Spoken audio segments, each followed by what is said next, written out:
మత్తయి సువార్త 11వ అధ్యాయము 28 నుంచి చివరి వరకు చదువుదాం. ప్రయాసపడి భారం మోసుకొనుచున్న సమస్త జనులారా నా యొద్దకు రండి, నేను మీకు విశ్రాంతి కలగజేయుదును. నేను సాత్వికుడను దీన మనస్సు గలవాడును గనుక మీ మీద నా కాడి ఎత్తుకొని నా యొద్ద నేర్చుకొనుడి, అప్పుడు మీ ప్రాణములకు విశ్రాంతి దొరుకును. ఏలయనగా నా కాడి సులువుగాను నా భారము తేలికగాను ఉన్నవి.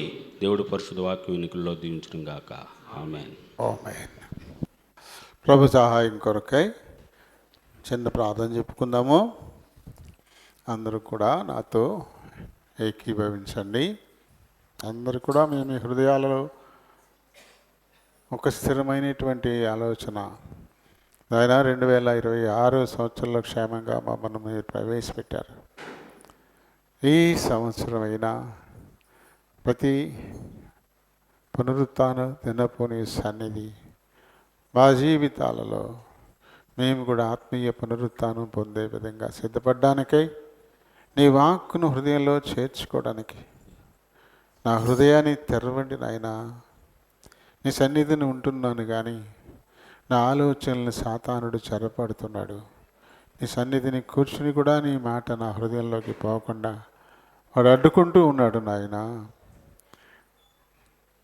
నా మనోనేత్రాన్ని తెరవండి, నీ వాక్కు నా హృదయంలో చొరబడిలాగునా అని ప్రతివారు ప్రభు పాదాల దగ్గర వేడుకోండి.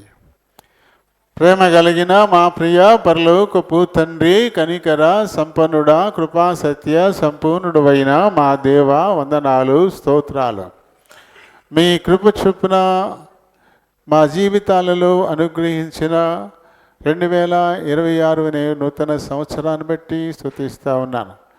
ఈ 2026లో మరి మొదటి పునరుత్థాన దినం కొరకై మీకే కృతజ్ఞతాస్తుతులు చెల్లిస్తున్నాం. రీతిని మీ పాద సన్నిధిని సమకూడిన ఆయన పాడి మీ నామాన్ని మహిమపరిచాం. ఇప్పటి వరకు నీ లేఖనాన్ని వినాలని ఆశపడుతున్నాం. కొద్ది సమయం తండ్రి మా మధ్య నుండి నాయన మీ మాటలే నూతన వస్త్రంలో మాకు అనుగ్రహించి మమ్మను మీ వైపు ఆకర్షించుకోమని కోరుతున్నాను. వాక్యమును బట్టి దేవుని ప్రభావం మాట్లాడడానికి నిలబడబోతున్నాను. నన్ను ఖాళీ చేయండి. మీ చిత్తానుసారమైన మాటలు అనోట నింపి మీరే మాట్లాడుకుని మహిమ పొందమని అడుగుతున్నాను. చేర్చబడిన మా ప్రియులందరిని బట్టి వందనాలు. ఎవరిని వస్తే త్వరపెట్టి తోడుకోనండి. నిలిచిపోతున్న వారిని ఆయన క్షమించి వారికి మరొక తరుణాన్ని దయచేయండి. వచ్చిన వారెల్లా ఈ కొద్ది సమయం తమ హృదయాలు, చెవులు నీ పరలోకపు గవిన వైపు కేంద్రీకరించేలాగున సహాయం చేయండి. నిద్రాత్మల్ని, అంధకార శక్తుల్ని నజరేయుడని యేసు నామములో బంధిస్తున్నాం. నన్ను, మమ్మలను, ఈ మందిరాన్ని, విద్యుత్, సౌండ్ సిస్టమ్ ఇవన్నీ మీ చేతులకు అప్పగించుకుంటూ మీ నామమునతిగా హెచ్చిస్తూ నన్ను మమ్మల్ని తగ్గించుకుంటూ ప్రభువును మా రక్షకుడునైన యేసు నామములో ఈ మనవులు సమర్పిస్తూ ఉన్నాను మా పరమ తండ్రి. ఆమేన్. Praise the lord. Praise the lord. కాలగమనం అది నిరంతరం. దానికి ఏమీ టోల్ గేట్లు ఉండవు. అది అలా సాగిపోతూనే ఉంటుంది. ఈ కాలగమనంలో ఎంతోమంది లోకంలోనికి వస్తూనే ఉంటారు. అలానే ఎంతోమంది లోకాన్ని వదిలి పోతూనే ఉంటారు, వెళ్ళిపోతూనే ఉంటారు. మరి మనకి రాత్రి మన గ్రామంలో కొత్త సంవత్సరంలో మళ్ళీ మొదటిగా వెళ్ళిపోయినట్టున్నారు అడబాల వారు. అడబాల ఆయన పేరేంటి, రామారావు గారు. అడబాల రామారావు గారు వాళ్ళ అబ్బాయి మాస్టర్ అప్పారావు గారు. వయసుతో నిమిత్తం లేదు, ఏదో ఒక కారణంతో లోకాన్ని విడిచిపెట్టి వెళ్ళిపోతూనే ఉంటారు. ఎవరో వెళ్ళిపోయారని మనం ఆగిపోకూడదు కదా. మనం ఎప్పుడో వదిలిపోవాల్సిన పరిస్థితి వస్తుంది. అందుకొరకే మనం సిద్ధపడాల్సి ఉంటుంది. మరి నూతన వస్త్రంలో ప్రభు ఇస్తున్నటువంటి పిలుపును మనం ఒకసారి జ్ఞాపకం చేసుకుందాం. నిత్యము మనం ఏదో భారం మోస్తూనే ఉంటాం. భారం లేని వాళ్ళు ఎవరు ఉన్నారా? లేరు. నిరంతరము భారాన్ని మోస్తూనే ఉంటాం మనం. అది ఈ లోక సంబంధంగా మనం తెచ్చిపెట్టుకునేటువంటి భారాలే ఎక్కువ ఉంటాయి. మనం అనుకున్నట్టుగా జరగలేదు అంటేనే అదో పెద్ద భారంగా ఉండిపోతుంది మనకి.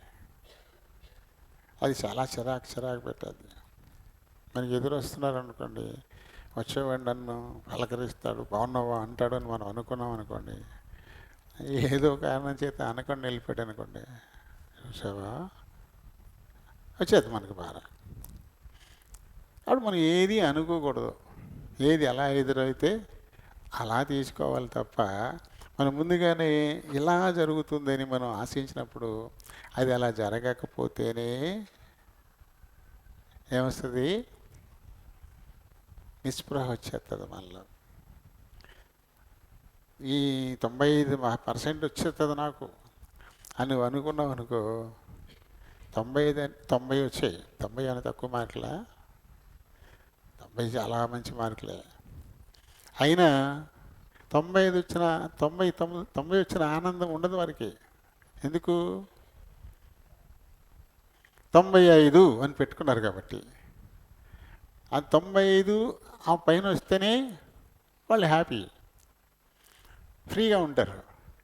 94 వచ్చినా ఆ భారం అలాగే ఉండిపోద్ది. వాళ్ళు పెట్టుకున్న 95 భారం ఏదో ఉందో అది నెత్తిన అలాగే ఉండిపోతుంది.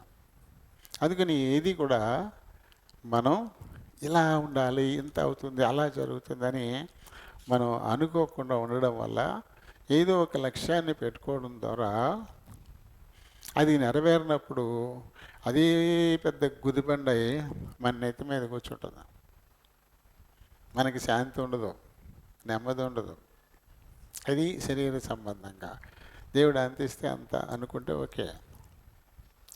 అలాంటిది నాకు 50 అవ్వాలి అనుకున్నాం అనుకో, 50 బస్తాలు అవ్వాలి ఎకరానికి అనుకున్నాం అనుకో, ఇక 49 వచ్చినా అసంతృప్తి. 51 వస్తేనే సంతృప్తి. 49 వచ్చినా నేను తక్కువ. అది చాలామందికి 35, 40 అవుతాయి. అయినా 49 వచ్చినా మన సంతోషం ఉండదు. ఎందుకు? మన ఎక్స్పెక్టేషన్ అక్కడ ఉంది కాబట్టి. అలాగే ముందుగా దీన్ని మనం ఎక్స్పెక్ట్ చేయకూడదు. ఇంత కావాలి, ఇలా కావాలి, అలా కావాలి. ప్రభువా నీ చిత్తం అనాలి తప్ప, ఒకవేళ ఆశ చెప్పచ్చు, నాకు ఇంత కావాలని ఆశ అని చెప్పుకోవచ్చు. నేను ఇలా అనుకున్నాను, ఇంత ఇచ్చావు, చాలా సంతోషం, ప్రైజ్ ది లార్డ్ అనాలి. కానీ నేను ఇంత అనుకున్నాను, నువ్వు అంతకంటే ఎక్కువ ఇవ్వాలి, కానీ ఇవ్వలేదు ఏంటి నువ్వు అంటే మన నెత్తిన చాలా భారం. ఇలాంటి భారాలతోటే ఉంది ప్రపంచం అంతా కూడా. వార్డు మెంబర్ అయినోడు సర్పంచ్ కావాలని కోరుకుంటాడు. సర్పంచ్ అయినాడు ఎంపీటీసీ కావాలని కోరుకుంటాడు. ఎంపీటీసీ అయినాడు నేను మండల ప్రెసిడెంట్ కావాలని కోరుకుంటాడు. మండల ప్రెసిడెంట్ అయినాడు జడ్పీటీసీ కావాలని, జిల్లా పరిషత్ చైర్మన్ కావాలని, తర్వాత ఎమ్మెల్యే కావాలని, అది మినిస్టర్ కావాలని, లేదా చీఫ్ మినిస్టర్ కావాలని, అలా పైకి వెళ్ళిపోతూనే ఉంటాయి. అలా ఏదైతే మనం ఆశిస్తామో ఆ ఆశే మన మీద భారమైపోద్ది. అయితే ఆశతో పాటుగా ప్రభువా నీ చిత్తం ఏది ఇచ్చినా అని అనుకున్న రోజున మనం చక్కగా కంఫర్ట్గా ఉంటాం. నేను ఇలా అనుకున్నాను, ఇంత చేసావు, నీకు చాలా సంతోషం, ఇంత కూడా నానుళ్ళు ఎంతోమంది ఉన్నారు, ప్రైజ్ ది లార్డ్ చెప్పాలి. అలా చెప్పలేకపోవడమే అన్నీ ఉండి కూడా అనుభవించలేకపోవడం. ఎందుకంటే అసంతృప్తి వారిని ఆవరించేస్తుంది. అసంతృప్తి అనేది చాలా భయంకరమైన జబ్బు. దానికి మందు అనేది లేదు.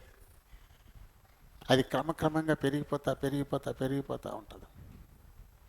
కొత్త సంవత్సరంలోనే పేపర్లో ఒక వార్త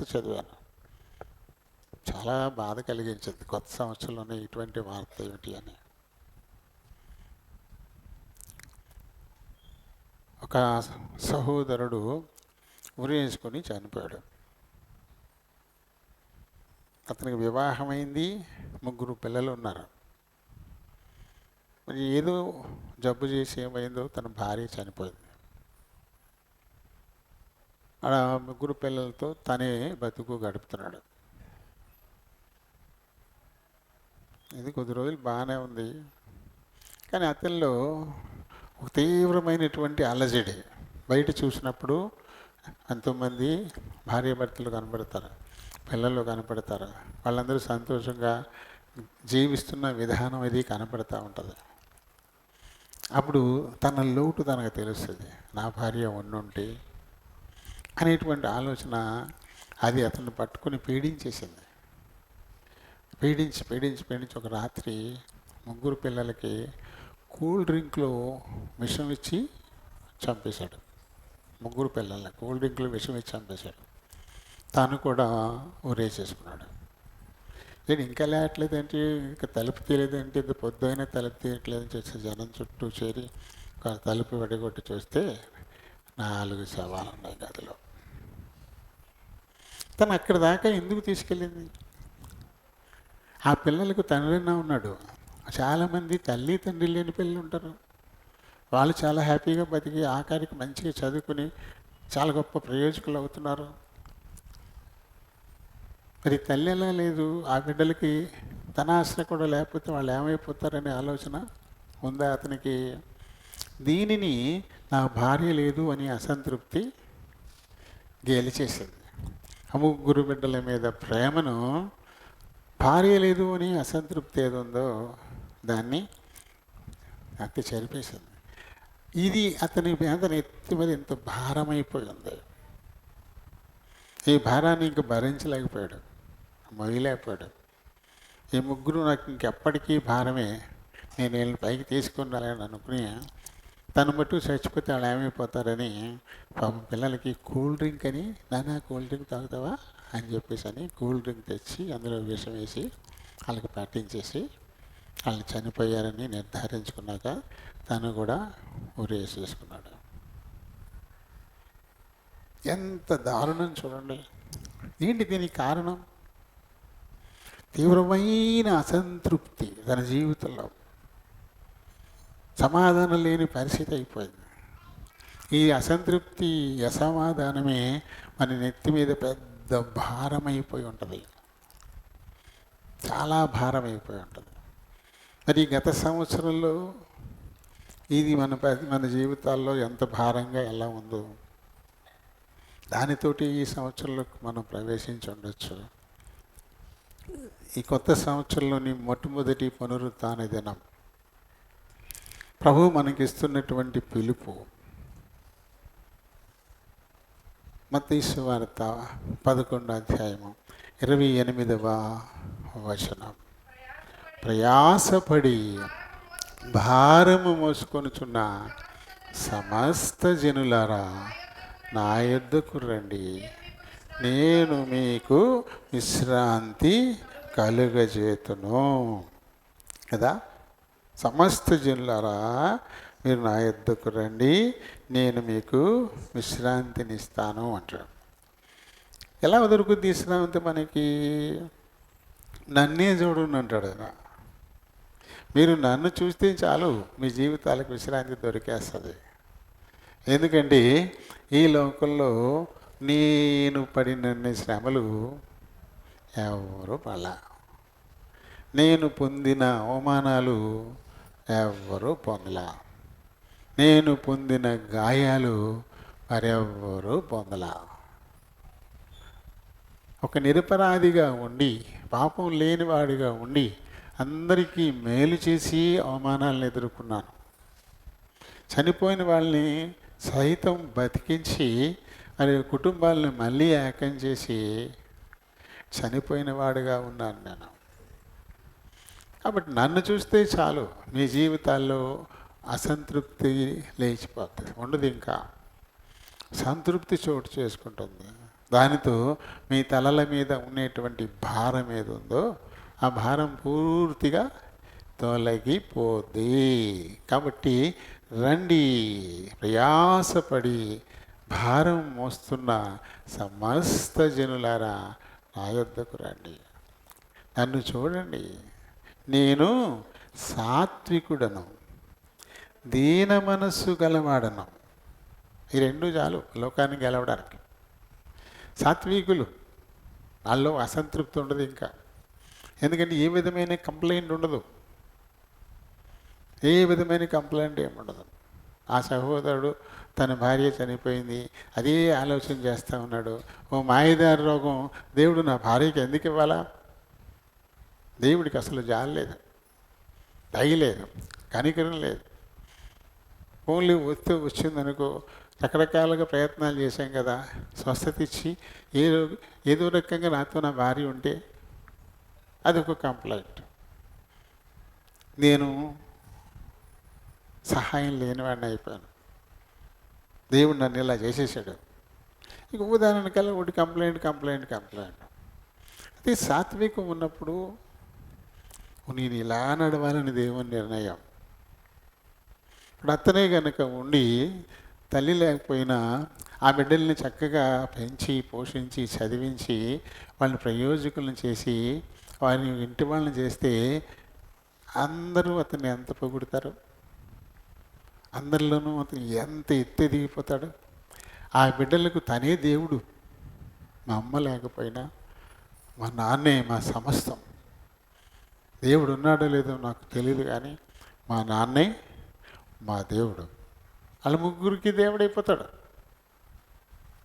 చూడు, ముందు ఎంత గొప్ప అవకాశం ఉందో తనకి. ఎవరికీ లేనటువంటి ఒక గొప్ప పేరు తనకు వచ్చేస్తుంది. సాధారణంగా భార్య భర్త ఉండి పిల్లల్ని పెంచి పెద్ద చేసేది ఏం చెప్పుకుంటారు వాళ్ళ గురించి? పెద్దగా ఏమి ఉండదు. తండ్రి లేని పిల్లల్ని తల్లి పెంచి పెద్ద చేస్తే ఆ తల్లిని ఎంత పొగుడుతారు? అలాగే తల్లి లేని బిడ్డల్ని మరి తండ్రి చక్కగా పెంచి పెద్ద చేసి విద్యావంతులు చేసి ఉద్యోగాలు ఇంటి వాళ్ళని చేస్తే నిజంగా ఆయన ఎక్కడ ఉంటాడు? మరి ఇటువంటి ఒక మంచి ఆలోచన దేవుడు అతని పట్ల కలిగి ఉన్నాడేమో. సరే, నా ముందు ఒక ఛాలెంజ్ పెట్టాడు నా దేవుడు. ఈ ఛాలెంజ్లో నేను గెలిచి తీరుతాను. నేను భార్య ఉంటే నేను నా పిల్లల్ని చూసేది, లేకపోతే నేను చూసుకోలేనా, నేను పెంచి పెద్ద చేయలేనా అనేటువంటి ఒక ఛాలెంజ్గా తీసుకుంటే జీవితాన్ని, అతను ఎక్కడో ఉంటాడు. కానీ ఏం చేశాడు? ఇప్పుడు తనకే తెలియకుండా దేవుడు తనకిచ్చినటువంటి 3 పిల్లల ఉసురు తీసేశాడు. తను కూడా బలవన్ మరణానికి వెళ్ళిపోయాడు. దేవుని ఇచ్చిన వారసత్వం ఉండదు ఇక అటువంటి వాళ్ళకి. ఈ జీవం మనది కాదు, దేవుడు మనకిచ్చాడు. దీని మీద మనకి రైటు లేదు. దీన్ని మనం తీసుకోకూడదు.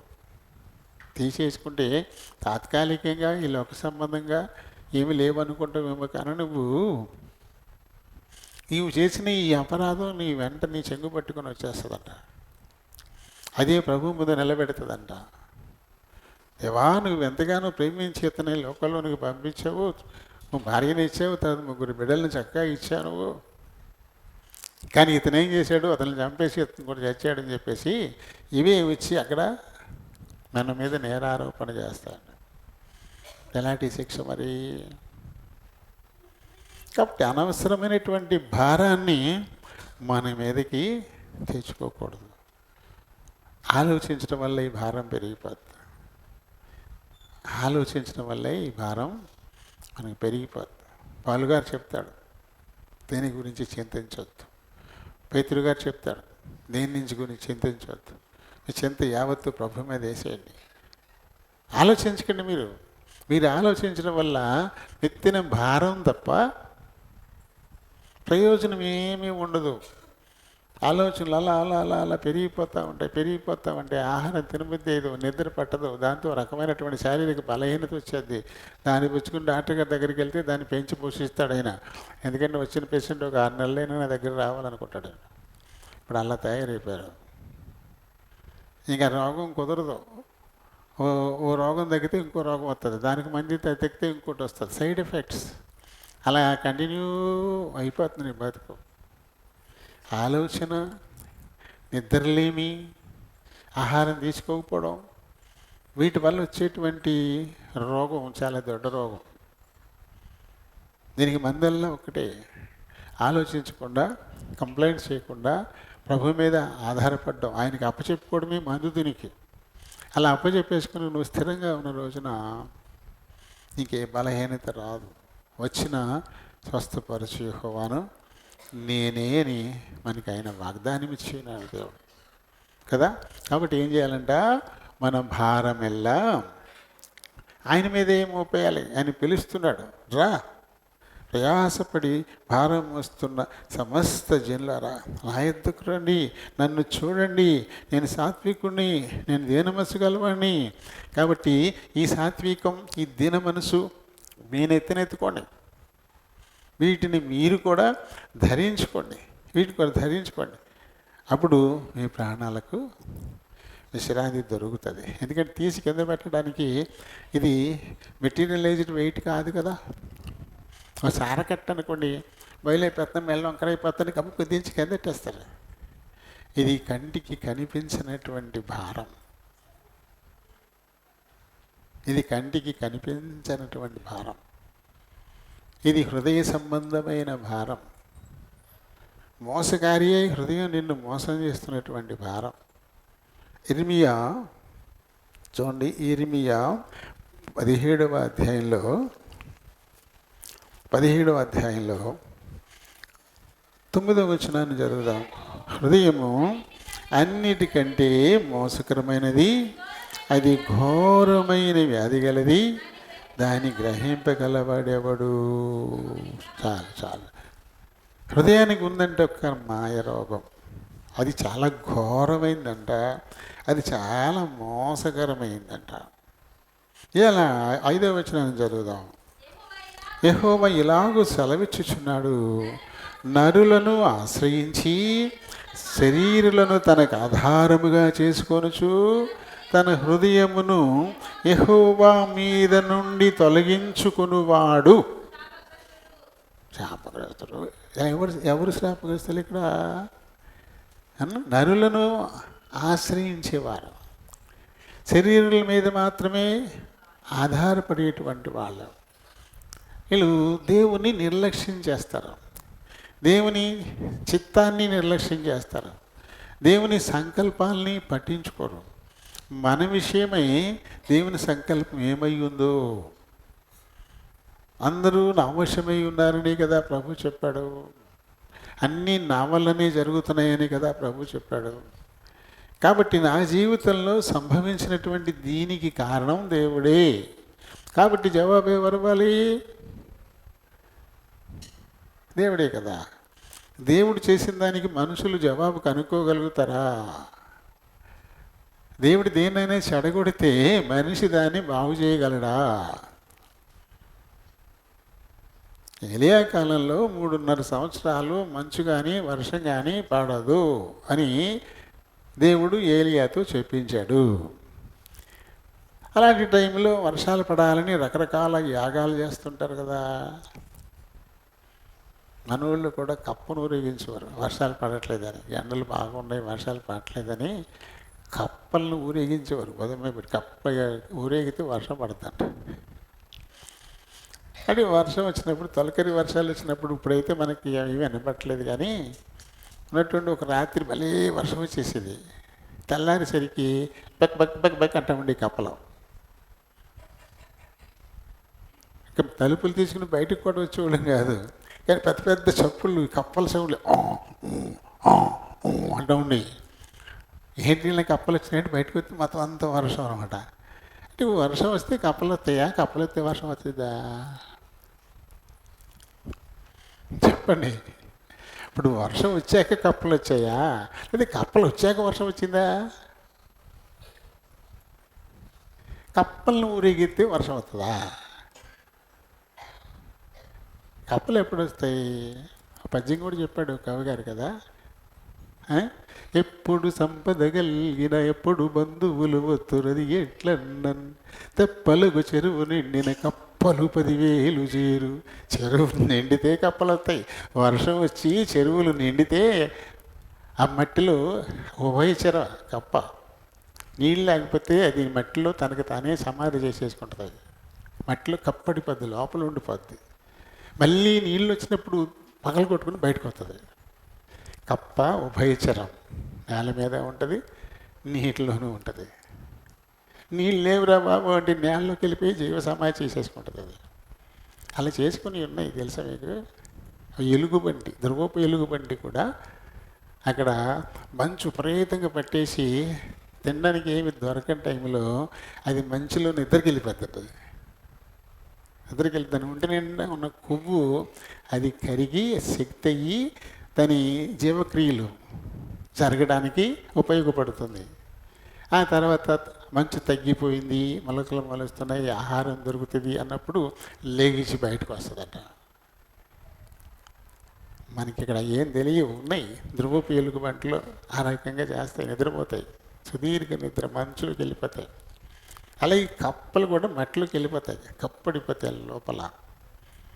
వర్షాలు బాగా వచ్చినప్పుడు అవి చక్కగా వస్తాయి, రకరకాల అరుపులు భలే అరుస్తుంటాయి, చిన్న పెద్ద కానించి చక్కగా అరుస్తాయి. బోదురు కప్పలు అనేవారు, అవన్నీ చైనా వాళ్ళు పట్టుకుపోయి తినేసారు. అట్లా కప్పలను అటుకెళ్ళిపోయి పై ఎక్స్పోర్ట్ చేసేసేవారు. ఇప్పుడు అవి లేవు.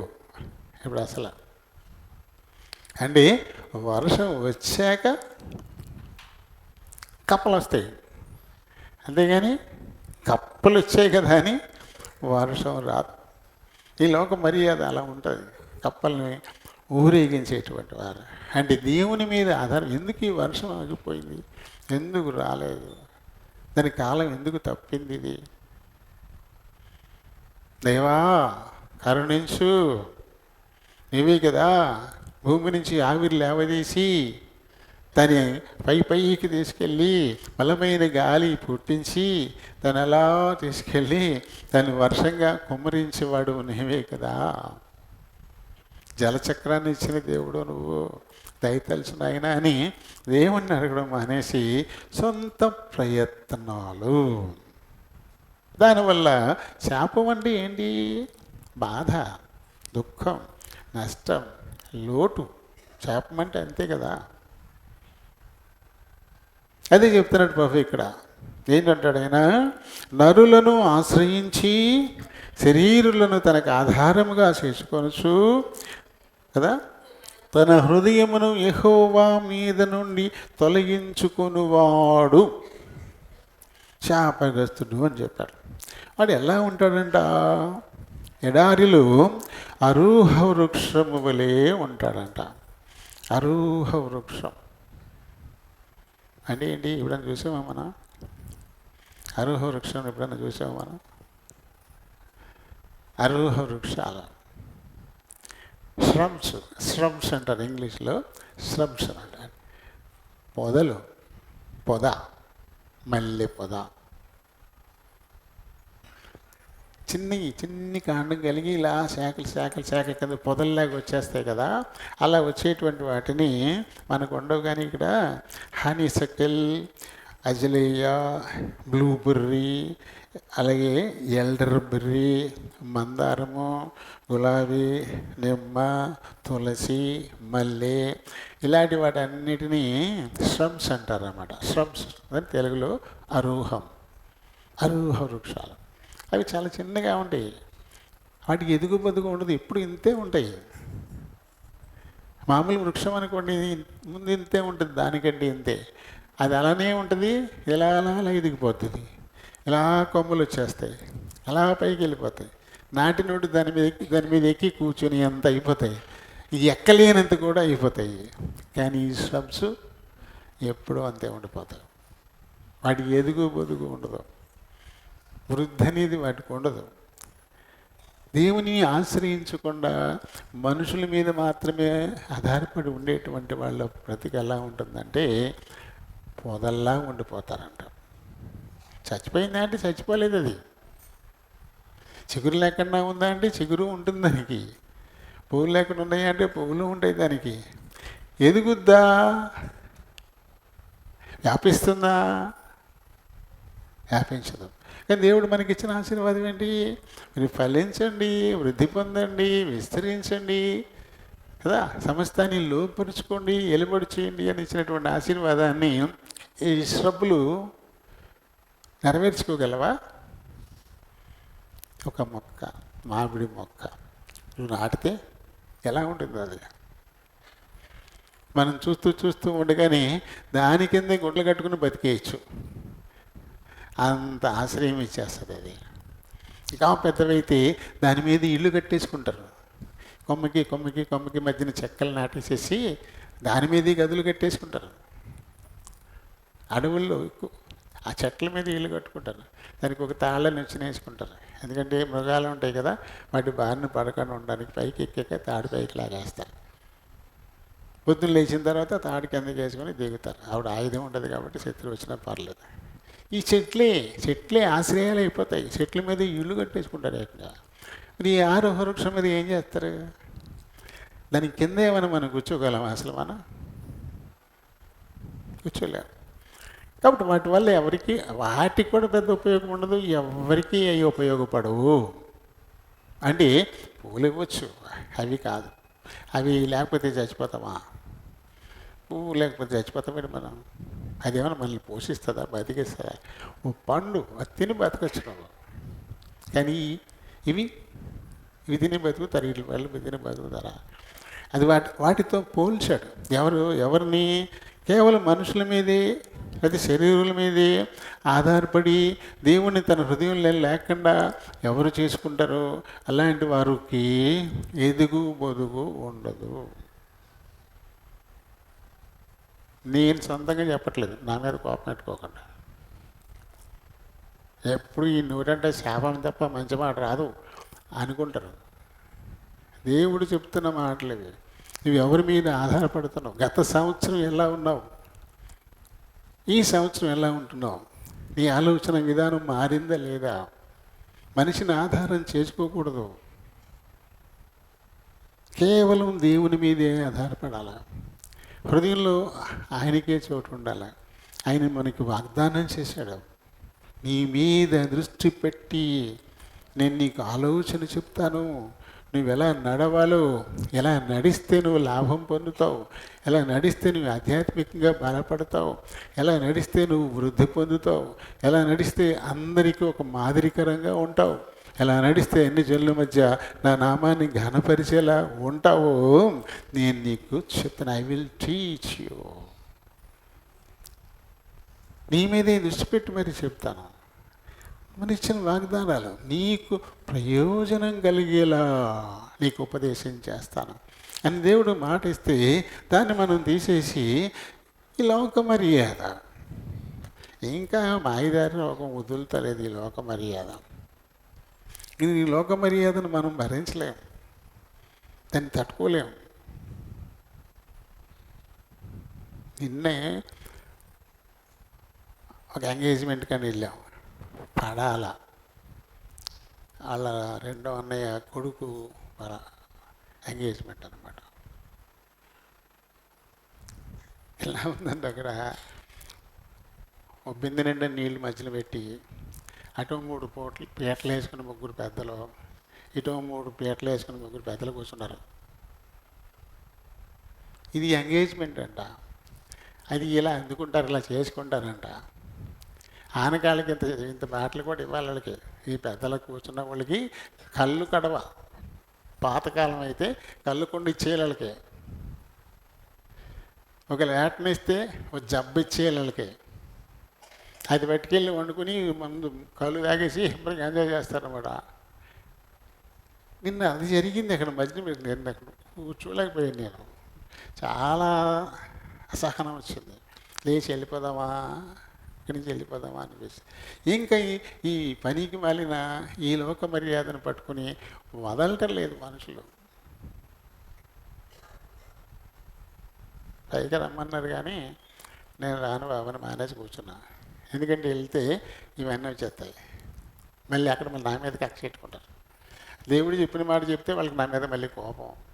ఎందుకు వచ్చిన గొడవ నేను పైకి రాను బాబు, నన్ను పిలవకండి. బైబిల్కి విరుద్ధంగా నచ్చని విషయాలు అక్కడ జరుగుతూ ఉంటే దేవుని పక్షాన మరి రోషం కలిగి ఉంటాం.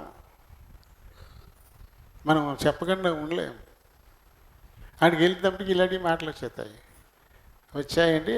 మళ్ళీ అక్కడ కొంచెం గలాట, కొంచెం ఇబ్బంది. ఎందుకు వచ్చిన గొడవ, మౌనంగా కూర్చోవడం కంటే ఉత్తమం లేదు అని చెప్పేసి, నేను రాను బాబు, కూర్చో. 2 సార్లు పిలిచిన రాజు కొర్రండి, నేను రాను బాబు. నేను పిలిచిన రాజుని కూడా ఎవరికి తెలియకుండా మెదలకుండా కూర్చున్నాను, స్పందన లేకుండా. అయితే అందరూ నన్ను చూస్తారు కదా, సైలెంట్గా కూర్చుని వచ్చేసి నేను రాను అక్కడికి అని చెప్పేసాను. పైకి రమ్మన్నారు కానీ వెళ్ళిపోయాలి, తల మీద చేయి పెట్టేసి బ్లెస్ చేసి వచ్చేసాను. దిగి ఫోటోకి ఒక పోజు, ఎందుకంటే మరి ఆల్బమ్లో పెడతారు కదా. మరి పెళ్లి కొడుకు మరి పెద్దమామ గారు రాలేదని చెప్పేసి అంటాం. నేను పెద్దమామని మరి వాళ్ళకి మళ్ళీ రాలేదు, ఫోటోలో కనపడ్డు కదా, చాలా ఇబ్బంది అయిపోద్ది. అలా ఇచ్చేసాం. ఇంకా ఈ లోక మర్యాదను పట్టుకుని వదలట్లేదు. ఎక్కువగా క్రిస్టియన్స్కి లోక మర్యాద ఏంటంటే పాత నిబంధన. పాత నిబంధనలో కర్మకాండ ఉంది. ఆ కర్మకాండను వదిలిపెట్టట్లేదు. ప్రభు వచ్చాడు, దాన్ని నెరవేర్చేశాడు. పాత నిబంధనను నెరవేర్చేశాడు. అందులోని విషయాల్ని మనం ఉదాహరణలకు మనం ఆత్మీయంగా బలపడడానికి తీసుకోవాలి తప్ప వాటిని అనుసరించకూడదు. ఏం చెప్పాడు? ఇదే మత్తయి సువార్తలో 5వ అధ్యాయంలో 17వ వచనంలో యేసుప్రభు చెప్పిన మాట, ధర్మశాస్త్రమునైనను ప్రవక్తల వచనాలనైనను నేను కొట్టివేయ వచ్చానని తలంచొద్దు, నెరవేర్చుటకే కానీ కొట్టివేయుటకు నేను రాలేదు కదా. అది మత్తయి సువార్తలో 5:17లో చెప్పాడు. లూకా సువార్త 24:44 దగ్గర రండి. అంతటా ఆయన మోషే ధర్మశాస్త్రములోను ప్రవక్తల గ్రంథాలలోను కీర్తనలలోను నన్ను గూర్చిన రాయబడ్డాయన్నీ కూడా నెరవేరాలని నేను మీ వద్ద ఉండినప్పుడు మీతో చెప్పిన మాటలు ఇదిగో నెరవేరిపోయాయి. ముందేం చెప్పాడు? నెరవేర్చడానికే వచ్చాడు అని మత్తయి సువార్త 5:17లో చెప్పాడు. లూకా సువార్త 24 చివరి వచనాల్లో ఇంకా వెళ్ళిపోయే టైము కాబట్టి ఇవన్నీ నెరవేర్చేశాను అన్నాడు. కాబట్టి పాత నిబంధన యేసు ప్రభువులో నెరవేరింది. ప్రాణానికి ప్రాణం, అది కదా ధర్మశాస్త్రానికి ఉన్న మూలమైనటువంటిది.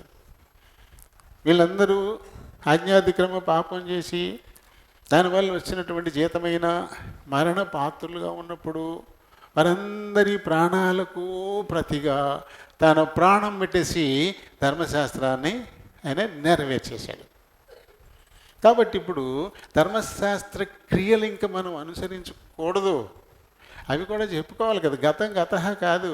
అరే మొన్నటి వెళ్ళినప్పుడు పడ్డావు కదా, అక్కడ రోడ్డు సరిగా లేదు, అక్కడ పడిపోయావు బాబో, ఈసారి జాగ్రత్తకి వెళ్ళి చూసుకునే అంటారు.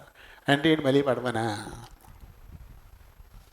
పడ్డ ఆ విషయాన్ని గుర్తుపెట్టుకోవాలా, ఆ చోటును గుర్తుపెట్టుకోవాలా, లేకపోతే మళ్ళీ పడతావు. అక్కడ పడకుండా నువ్వు తప్పించుకోవడానికి ఇది వరకు పడినటువంటి చోటు, ఆ సంఘటన గుర్తుండాలి. అది పాద్ది, అది గుర్తుంటేనే ఇప్పుడు మనం భద్రంగా ఉంచుకోగలుగుతాం. అలాగే ధర్మశాస్త్రం ఇచ్చినప్పటికీ కూడా అది వాళ్ళని రక్షించలేకపోయింది.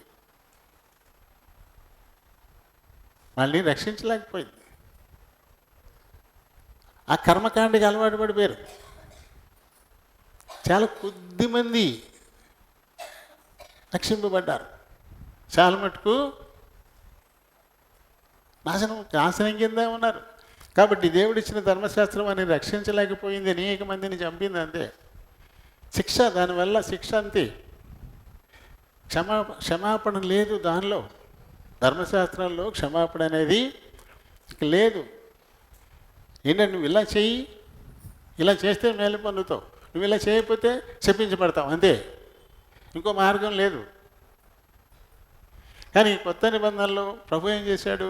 నువ్వు ఎంత పాపమైనా, ఇదివరకు నువ్వు ఎంత పాపం చేసినా సరే, ఇప్పుడు నువ్వు పశ్చాత్తపడి నా దగ్గరికి వస్తే నేను మొత్తం అన్నీ క్లియర్ చేసేస్తాను, నిజానికి నీ పాపాలకు శిక్షగా మరణమే ఉంది నీకు, కానీ నేను నిన్ను చంపను, నువ్వు మారు, నీకు క్షమాపణ ఉంది ఇప్పుడు అని కొత్త నిబంధన చెప్తుంది. ధర్మశాస్త్ర ప్రకారం పట్టబడిన స్త్రీని అందరూ రాళ్ళతో కొట్టడానికి వచ్చారు. దేవుని సన్నిధిలో మనం చక్కగా పద్ధతిగా కూర్చోవాలి. వాళ్ళు ఎవరైనా సరే, జీవము గల దేవుడు ఇక్కడ ఉన్నాడు, ఆయన ముందున్నాం మనం. నేనేం వయ్యారయ్యాల నుంచి మాట్లాడకూడదు. స్టడీగా ఉండాలి, 2 కాళ్ళ మీద నిలబడి ఉండాలి. ఎవరి ముందున్నాను నేను? మనందరం ఎవరి ముందున్నాం? కూర్చునేటప్పుడు చాలా జాగ్రత్తగా కూర్చోవాలి, చాలా జాగ్రత్తగా వినాలి. ఒకళ్ళు అంత ఇబ్బంది పడితే లేచి ఆయన ఎదురుకుండా లేకుండా పక్కకి వెళ్ళిపోయి సరి చేసుకుని మళ్ళీ రావాలి, కానీ ఇక్కడే ఉండకూడదు. అంటే దేవునికి మన హృదయంలో చోటు లేదనమాట. చోటు ఉంటే అలా ఉండం మనం. మన హృదయంలో ఆయనకి చోటు ఉండి ఆయన మహాబలార్జుడైనటువంటి దేవుడు, ప్రభావశాలి అయినటువంటి దేవుడు. ఆయనకి కనపడింది లేదు, ఆయనకి వినపడింది లేదు, ఆయనకి అగోచరమైనదంటూ ఏది లేదు అనేటువంటి భయం ఎప్పుడు మనలో ఉంటుందో అప్పుడు అది మనల్ని భద్రంగా ఉంచుతుంది. యెహోవా యందలి భయం 19వ కీర్తనలో మనం చదువుతాం. అది చాలా పవిత్రం అంటాడు. ఆ భయమే పవిత్రం. ఎందుకంటే అది ఎవరు కలిగి ఉంటారో వారిని పవిత్రులుగా ఉంచుతుంది, అంతే. ఎవరు కలిగి ఉంటారో వారిని అది పవిత్రులుగా ఉంచుతుంది. కాబట్టి ఆ భయాన్ని మనం కలిగి ఉండాలి కదా. మరి ఎక్కడున్నాం మనం? ఎవరన్నా చెప్పండి. పట్టబడినటువంటి స్త్రీని తీసుకొచ్చారు. ధర్మశాస్త్రం చెబుతుంది వ్యభిచారంలో పట్టబడితే రాళ్ళతో కొట్టి చంపమని. అని వ్యభిచారం అనేది ఒక్కరే చేస్తారా? వ్యభిచార పాపం జరిగిందంటే ఇద్దరుంటారు అక్కడ. ఇద్దరు ఉంటేనే కదా, స్త్రీ పురుషులు కలిసి ఉంటేనే అది వ్యభిచారం. ఇద్దరు ఉండాలి అక్కడ. అది ధర్మశాస్త్రం చెబుతున్నది. కానీ వీళ్ళు ఏం చేశారు? ఆ అమ్మాయిని మట్టికి తీసుకొచ్చారు. మరి ఆ పురుషుడేడి? తనతో వ్యభిచారం చేస్తున్నటువంటి పురుషుడేడి? వీళ్ళు మగపక్షపాతుల, మగవాడిని పక్కకి గంటేసి ఆడ మనిషిని మట్టుకు లాక్కొచ్చారా? ధర్మశాస్త్రం చెబుతుంది బోధకుడా, వ్యభిచారంలో పట్టబడితే రాళ్లతో కొట్టి చంపేయమని ధర్మశాస్త్రం చెబుతుంది, మరి నువ్వేం చెప్తావు అన్నారు ఆయన వచ్చి, ఆయన శోధించడానికి. ఎన్టీ రామారావు గారు ఇది కూడా పెట్టుకున్నాడు ఓ సినిమాలో. నేరం నాది కాదు ఆకలిది అనుకుంటా. నేరం నాది కాదు ఆకలిదని ఎప్పుడో సినిమా, నేను మరి ఇంటర్మీడియట్ చదువుతున్నప్పుడు ఎప్పుడు వచ్చింది ఆ సినిమా. అందులో దీన్ని పాటగా రాయించి పెట్టుకున్నాడు, ఈ దృశ్యాన్ని కూడా పెట్టాడు, ఈ పాట పెట్టాడు. నిజంగా మరి ఆయనకి నచ్చింది అనుకుంటుంది, దీన్ని వాడుకున్నారు అందులో. అప్పుడు ఏం చేశాడు ప్రభు? ఒక మాట చెప్పాడు వాళ్ళకి, వీళ్ళు ఎవరైనా పాపం చేసి ఉండకపోతే వాళ్ళు ఈ అమ్మాయి మీద మొదట రాయేయండి అని చెప్పేసి నేను తల ఉంచుకొని ఏదో రాస్తున్నాడు. ఏం రాస్తున్నాడా అని వీళ్ళు చూస్తూ ఉండి వీళ్ళ పాపాలు కనపడుతున్నాయి ఇక్కడ. అరే నేను చేసింది రాసేసాడు బాబు, నేను చేసింది రాసేసాడు, ఇక్కడ నేను చేసింది రాసేసాడు బాబు అని చెప్పేసి రాళ్ళు అక్కడే పడేసేసి ఒక్కొక్కడు వెళ్ళిపోయారు. ఒక్కడు కూడా లేడు. ఆయన ఏమన్నాడు అప్పుడు? అమ్మా ఎవరు నేను శిక్షించలేదా అమ్మా అన్నాడు ఒక వ్యభిచారిని. నేను కూడా నిన్ను శిక్షించను, ఇక మీదట ఎలాంటి పాపం చేయకు. ఇది కొత్త నిబంధనలోనే ఉంది ఈ క్షమ, పాత నిబంధనలో లేదు. రాళ్ళతో కొట్టి చంపేయడం అంతే, అది అయిపోయింది. ప్రాణానికి ప్రాణం నేను పెట్టేశాను, మీరు మరణ ప్రాప్తులు, కానీ మీరు చావాల్సిన లేకుండా మీ స్థానంలో నేను చనిపోయాను అని చెప్పి దాన్ని నేను నెరవేర్చేశాను అని ప్రభు చెప్తా ఉంటే ఇంకా పాత నిబంధన కర్మకాండను వదలట్లేదు. సంఘాలు ఇంకా అక్కడే అయ్యే ఉంటున్నాయి. దైవజనులు ఇంకా వాటినే, దైవజనులు అని పేరు పెట్టుకున్న వారు ఇంకా వాటినే అనుసరిస్తూ నడుచుకుంటున్నారు. ప్రజలకు వాటినే నేర్పుతున్నారు. ఇవి ఒక బంకజల్లగలాగా చూయింగ్ గమ్ ఎలా ఉంటుంది, ఈ చేతుల నుంచి తీద్దామని ఈ చేతితో పట్టుకుంటే దీనికి అంటుకుంటుంది. అలా కదా ఇలా లాగితే మళ్ళీ దీనికి అంటుకుంటుంది. అది మాత్రం వదలదు. ఇంకొకళ్ళు సహాయం కావాలా దాన్ని తీయాలంటే. తన మట్టుకు తను తీసుకోలేడు, వదిలించుకోలేడు. దాన్ని ఇక్కడ పట్టుకుంటే ఇక్కడికో, అక్కడ పట్టుకుంటే అక్కడెక్కడ పెడితే ఇక్కడ అలా ఉంటుంది. ఇంకొకరు కావాలి తను. అలా వదిలించడానికే వచ్చాడు యేసు ప్రభు. ఇంకొకరుగా ఆయన వచ్చి దాన్ని తీసేశాడు. క్షమాగుణం ఉంది ఇందులో. ఇది కృపకాలం అని చెప్పబడుతుంది. ఇది కృపకాలం. ధర్మశాస్త్ర కాలం కృపకాలం కాదు. దేవుడు కృపచేతే ధర్మశాస్త్రం ఇచ్చినప్పటికీ దానిలో కనబడదు అది. శిక్ష, నేరము శిక్ష, నేరము శిక్ష అంతే. ఈ నేరం చేస్తే ఈ శిక్ష, ఇలాంటి ఒక మంచిగా నడుచుకుంటే ఈ ఆశీర్వాదం. ఇలాగ పొడి పొడిగా ఉంటాయంటే అన్ని ప్రశ్న జవాబే. పని ఫలితమే. పని ఫలితం, పని ఫలితం. మంచి పని చేస్తే మంచి ఫలితం, చెడ్డ పని చేస్తే చెడ్డ ఫలితం, అంతే తప్ప మళ్ళీ ఇందులో మళ్ళీ కనికరం, కృప అనేటువంటిది ఉండదు, ప్రేమ అనేది ఉండదు. అందుకని పౌలు గారు మీరు కృపచేతనే రక్షింపబడ్డారు. మీరు చేసిన పనుల వల్ల కాదు, మీ కర్మకాండ వల్ల కాదు. ఎపిసీలు రాస్తూ చెప్తాడు, కేవలం కృపచేతే రక్షింపబడ్డారు. కాబట్టి ఎవరు అతిశయించడానికి లేదు. నేను రక్షింపబడ్డాను అని నువ్వు అతిశయించడానికి నీకు ఏమాత్రం కూడా ఛాన్స్ లేదు. ఎందుకంటే ఇది నీ వల్ల కాలే, అది దేవుడు తన ఉచితమైన కృపను బట్టి తన ప్రాణం పెట్టడం ద్వారా, తన రక్తాన్ని చిందించడం ద్వారా నీకు ఆ రక్షణ అనేది దొరికింది. కాబట్టి దానిని బట్టి నువ్వు అతిశయించడానికి లేదు.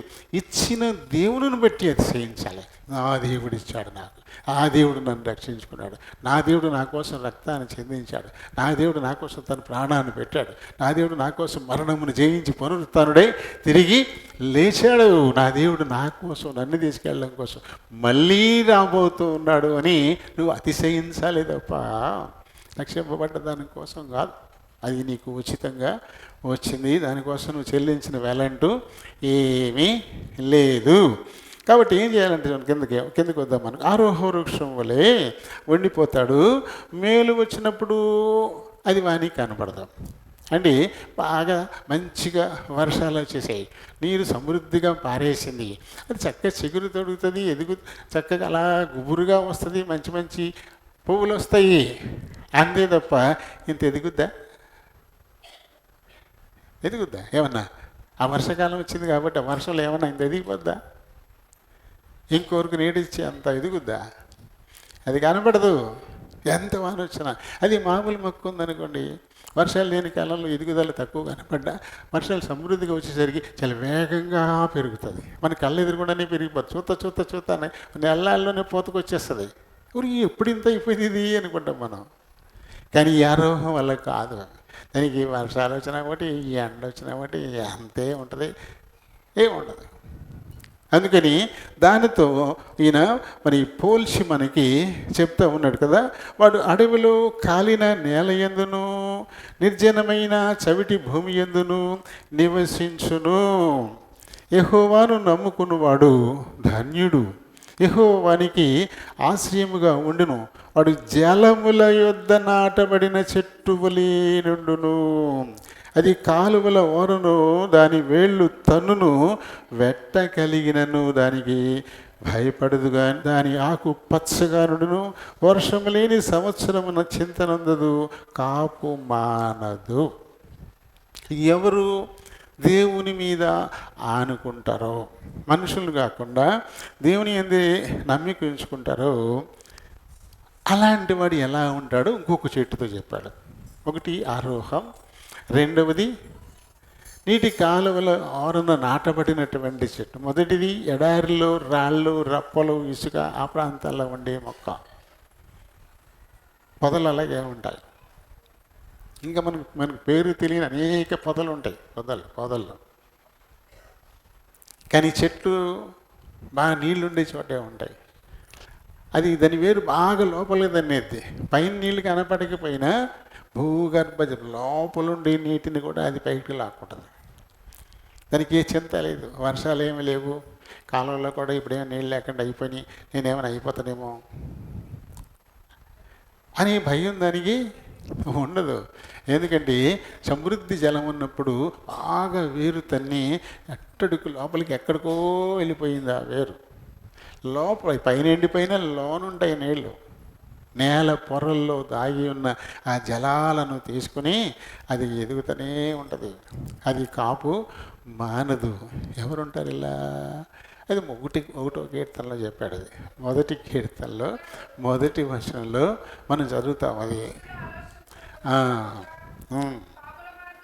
నిలవక కూర్చుండక యెహోవా ధర్మశాస్త్రమును ఆనందించుచు. అంటే కేవలం దేవుడు మాత్రమే వారి హృదయంలో ఉన్నాడు, దేవునిని మాత్రమే వాళ్ళు ఆశ్రయిస్తూ ఉన్నారు. అలాంటి వారితో పోలిక.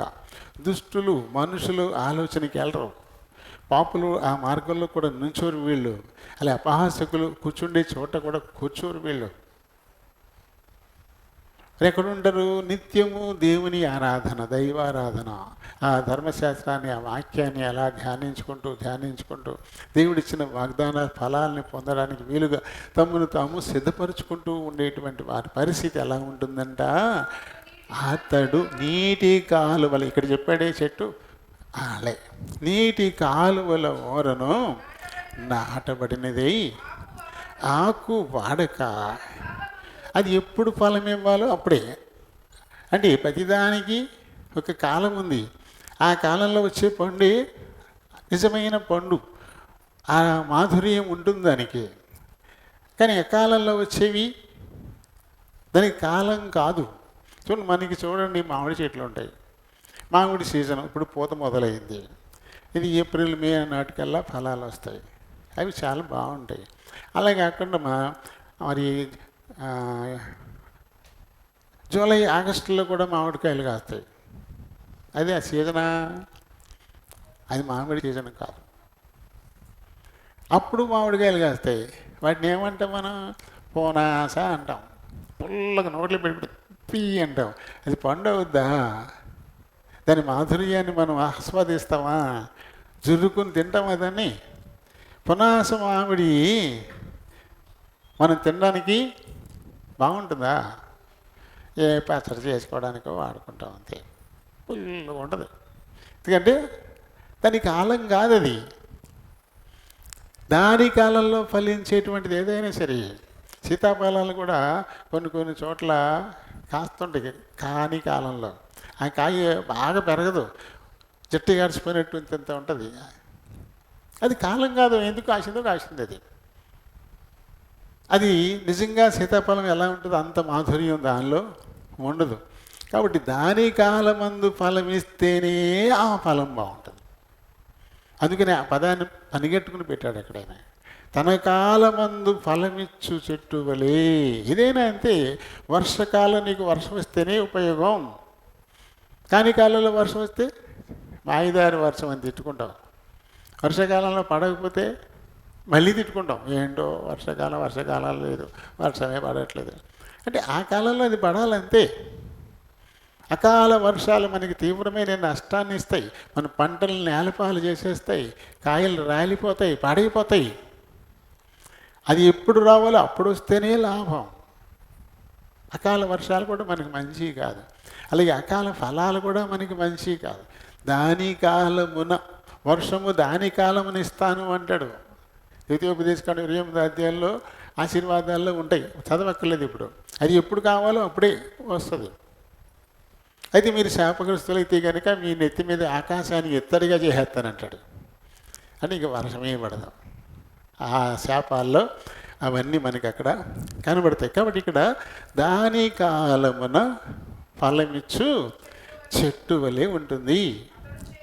అతడు చేయునిదంతా, ఆ చెట్టు వచ్చి ప్రతి పూత ప్రతి కాయ అది ఉపయోగపడుతుంది.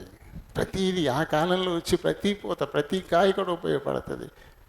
అలాగే అతను వ్యక్తిని పెట్టుకుంటే అతను ఏ పని చేసినా కూడా అతనికి అది ఉపయోగపడుతుంది, ఏ పని చేసినా కూడా ఫలిస్తుంది. ఎప్పుడైతే దేవుని మీదే ఆధారపడి ఆయన్ని తన హృదయంలో ఉంచుకొని ఆయన వాక్యానుసారంగా నడుస్తాము, ఆయన అందరి భయము అనేటువంటి పరిశుద్ధతను మన చుట్టూ ఉంచుకొని ముందుకెళ్తాము, మనం చేసిందల్లా అది మనకి ప్రయోజనకారిగానే ఉంటుంది. లేని పక్షంలో లోకంలో ఒక సామెత ఉంటుంది కదా, ఏ రేవుకు పోయినా ముళ్ళ పరిగే అంటారు. ముళ్ళ పరిగెలు తింటా మనకు వస్తాయా? కండ ఉండదు, అందులో అన్నీ ముళ్ళే ఉంటాయి. కొంతమంది వాటిని పులిచెట్టుకుంటారు మొక్కలు తింటా పని చేయకపోయినా, కానీ అది నిజమైంది కాదు కదా. అది ఒక మంచి కుర్రమైన పడితే తను ఉండిండ మాంసమే కదా. అందుకని అదృష్టవంతుడు ఏ రేవికి వెళ్ళినా మంచి వస్తాయి, దురదృష్టవంతుడు ఎక్కడికి వెళ్ళినా ముళ్ళ పరిగే అంటారు. సామెత చెప్తారులే మనుషులు కదా. ఎవరైతే దేవుని భయం లేకుండా దేవుని హృదయంలో ఉంచుకునే ఆయన ఆలోచన చెప్పున నడవకుండా కేవలం మనుషులు ఏంది లక్ష్యం ఉంచి మనుషుల్ని చూసి వాళ్ళని వెంబడిస్తూ ఉంటారు. అలాంటి వారు ఒక అరోహ వృక్షం అయిపోతే, దేవుని హృదయాల్లో ఉంచుకునేటువంటి వాళ్ళు దాని కాలం ముందు ఫలం ఇచ్చేటువంటి చెట్టు. అది ఆకు ఎప్పటికీ వాడిపోదు, ఎప్పటికీ ఆకు వాడిపోదు. చెట్లకు నిజంగా గొప్ప స్వభావం ఇచ్చాడు దేవుడు. దీన్ని మనం గమనించుకోలేము. ఆకులన్నీ రాలిపోయి చూసారు, ఒకసారి కొమ్మ నిండా ఆకులు పడిపోతుంటాయి కదా. ఎందుకు రాలిపోయినాయి ఆకులన్నీ? ఏ పండి రాలిపోలా, పండిపోయి రాలిపోలేదు, కానీ రాలిపోయినాయి. ఎందుకు రాలిపోయినాయి? నీళ్లు లేవు. మన ఇంట్లో ఒక కిచెన్ ఉంటుంది, కానీ చెట్టుకి ఆకులన్నీ కిచెనే, ఆకులన్నీ కిచెన్లే. ప్రతి ఆకులోనూ దానికి అవసరమైనటువంటి స్టార్చ్ అనేటువంటి పిండి పదార్థాన్ని ఉత్పత్తి చేసుకుంటుంది ఆకు, చెట్టు. ప్రతి ఆకులు కూడా కదా. ఇది బయోలాజికల్ సైన్స్, అందులో ఉంటుందండి. మొక్క ఏం చేస్తుంది? నీటిలో, నేల నుంచి వచ్చేటువంటి లవణాలను నీటి ద్వారా గ్రహిస్తుంది, సూర్యరశ్మిని గ్రహిస్తుంది, మనం విడిచిపెట్టి బొగ్గు పులుసు వాయువును తీసుకుంటుంది. ఈ మూడింటిని కలిపి తన ఆకులు ఒక పిండి పదార్థాన్ని తయారు చేసుకుంటుంది. తయారు చేసి ఈ ఆకు ఏం చేస్తుంది? కాండానికి పంపించేస్తుంది, దాన్ని కాండానికి పంపించేది. ఇదంతా కాండంలో దాచి ఉంటుంది. మీరు చెట్టును కోసినప్పుడు సర్కిల్స్ కనిపెడితే చూసారా? సర్కిల్స్. ఆ సర్కిల్స్ ఏంటనుకుంటున్నారు? ఆ సంవత్సరం ఆకులన్నీ పంపిన పిండి పదార్థం అంతా చుట్టూ ఒక లేయర్ అవుతుంది. అలాగా నిరంతరంగా జరుగుతూ ఉంటుంది. అది నీరు కావాలి దానికి, ఆ వంట చేయాలంటే. ఆకులు ఉన్నాయనుకోండి, నీళ్ళు లాగేసుకుని ఖర్చు పెట్టేస్తుంటాయి. దాని నుంచి ఆక్సిజన్ని విడిచిపెడితే ఆకు చివర తుషార బిందువు వాటర్ కూడా డ్రాప్ అవుతుంది. దాని ద్వారా అసలే బతకడానికి నీళ్ళు లేకుండా ఉంటే ఇది ఎక్కడి ఇవన్నీ ఉంటే నేను చచ్చిపోతానని ఏం చేద్దానంటే అది క్విట్ రాలిపోతుంది. ఆకులన్నీ రాలిపోతుంది. చెట్టు పండిపోకుండానే ఆకు రాలిపోద్ది. నీటిని పొదుపుగా వాడుకోవడం కోసం, నీటిని పొదుపుగా వాడుకోవడం. మనకు నీళ్ళు లేకపోతే అన్నందని టిష్యూతో తుడుచుకుంటాం, కడుక్కోవడానికి మన నీళ్ళు లేవు, ఏం చేస్తాం? టిష్యూ. ఫారినర్స్ బాత్రూమ్కి వెళ్ళి కూడా నీళ్ళు వాడరు, ఎందుకంటే చల్లగా ఉంటుంది, గడ్డగట్టుకుపోయాను చలి, నీళ్ళు అసలు వాడరు, విపరీతమైన చలి. దాంతో టిష్యూ పేపర్తో తుడుచుకుంటారట. అవసరత ఏదైనా సరే, ఏదైనా అవసరం మనకు నేర్పుతుంది అది. ఆ చెట్టు నీళ్ళు లేవు, కొద్దిగానే నీరు అందుతున్నాయి, ఈ నీటిని ఆకులన్నీ ఉండి అన్నీ కూడా ఆహార ఉత్పత్తి చేయడానికి ఉపయోగించేస్తే మొత్తానికి నేను ఎండిపోయే పరిస్థితి అవుతుందని అది రాలిపారదట. కానీ కొన్ని చోట్ల బైబిల్లో చెప్పినట్టుగా అలా ఆకే రాల్చం. నీళ్లు సమృద్ధిగా ఉంటాయి కాబట్టి ఆకు రాల్చం. మధ్యధర అడవులు భూమధ్య రేఖ ప్రాంతంలో ఉంటాయి. అవి అసలు ఆకు రాలదు. రాలాలంటే పండిపోవాల. ఆకు పండిపోయి ఊడుతుంది తప్ప మామూలుగా ఆకు రాల్చవు. ఆ అరణ్యాలన్నీ కూడా ఎప్పుడూ పచ్చగా ఉంటాయి. అందుకని వాటిని సతత హరితారణ్యాలు అని పిలుస్తారు. దేవుని ఎవరైతే హృదయంలో కలిగి ఉంటారో, ఆయన మీదే ఎవరైతే ఆధారపడతారో అలాంటి వారు ఎలా ఉంటారంట? సతత హరిత అరణ్యంలో పెరిగే మొక్కలా ఉంటారన్నమాట. ఎప్పుడు ఆకు రాల్చే పని ఉండదు. అకాల ఫలాలు రావు. ఎప్పుడు ఫలించాలో అప్పుడే ఫలిస్తుంది. ఎప్పుడు పచ్చగా ఉంటుందన్నమాట. కాబట్టి ఈ పచ్చదనం లేని వాళ్ళందరూ నెత్తిన ఇంత భారం పెట్టుకొని ఉంటారు. ఇదే భారం అయిపోద్ది వాళ్ళకి. మా జీవితాల్లో ఆశీర్వాదం లేదు, నేను ఏం చేసినా అది ఫలించట్లేదు. ఎక్కడికి పోయినా ముళ్ళ దారి, ఏ రేవుకి వెళ్ళినా ముళ్ళ పరిగి, ఏదో చేద్దాం అనుకుంటే ఏదో అవుతుంది. ఇది ఉంటుందే, దీనిలోంచి పుట్టుకొచ్చేటువంటి అసంతృప్తి అది విపరీతమైన భారమైపోతుంది. చూడండి, కొంతమంది పేపర్లో చూస్తుంటే రైతులు పండలేదని ఆత్మహత్యలు చేసుకుంటున్నారు, పురుగు మందులు తాగి చచ్చిపోతున్నారు. అది మంచిదా? అది కాకపోతే ఇంకొక పని చేయి. నీలో సత్వం ఉన్నంతసేపు ఎక్కడ చూసినా డబ్బులు కనపడతాయి. అదే చెయ్యాలా? పత్తి వేసావు, పత్తికాయ సరిగా కాయలేదు, నష్టం వచ్చేసిందని దాన్ని కొట్టే పురుగు మందు తాగేసి అక్కడ పడుకుని చచ్చిపోతావా? ఎందుకు చేయాలా? అది కాకపోతే ఇంకో పని, ఇది కాకపోతే ఇంకో పని. నువ్వు బతకడానికి ఎక్కడికి వెళ్తే అక్కడ పని. మరి వీళ్ళు ఎందుకు అలా చేసేస్తున్నారు? తను చచ్చిపోతే ఇప్పుడు తన భార్య ఏమైపోవాలా, ఆ పిల్లలు ఏమైపోవాలా ఆలోచిస్తున్నారా?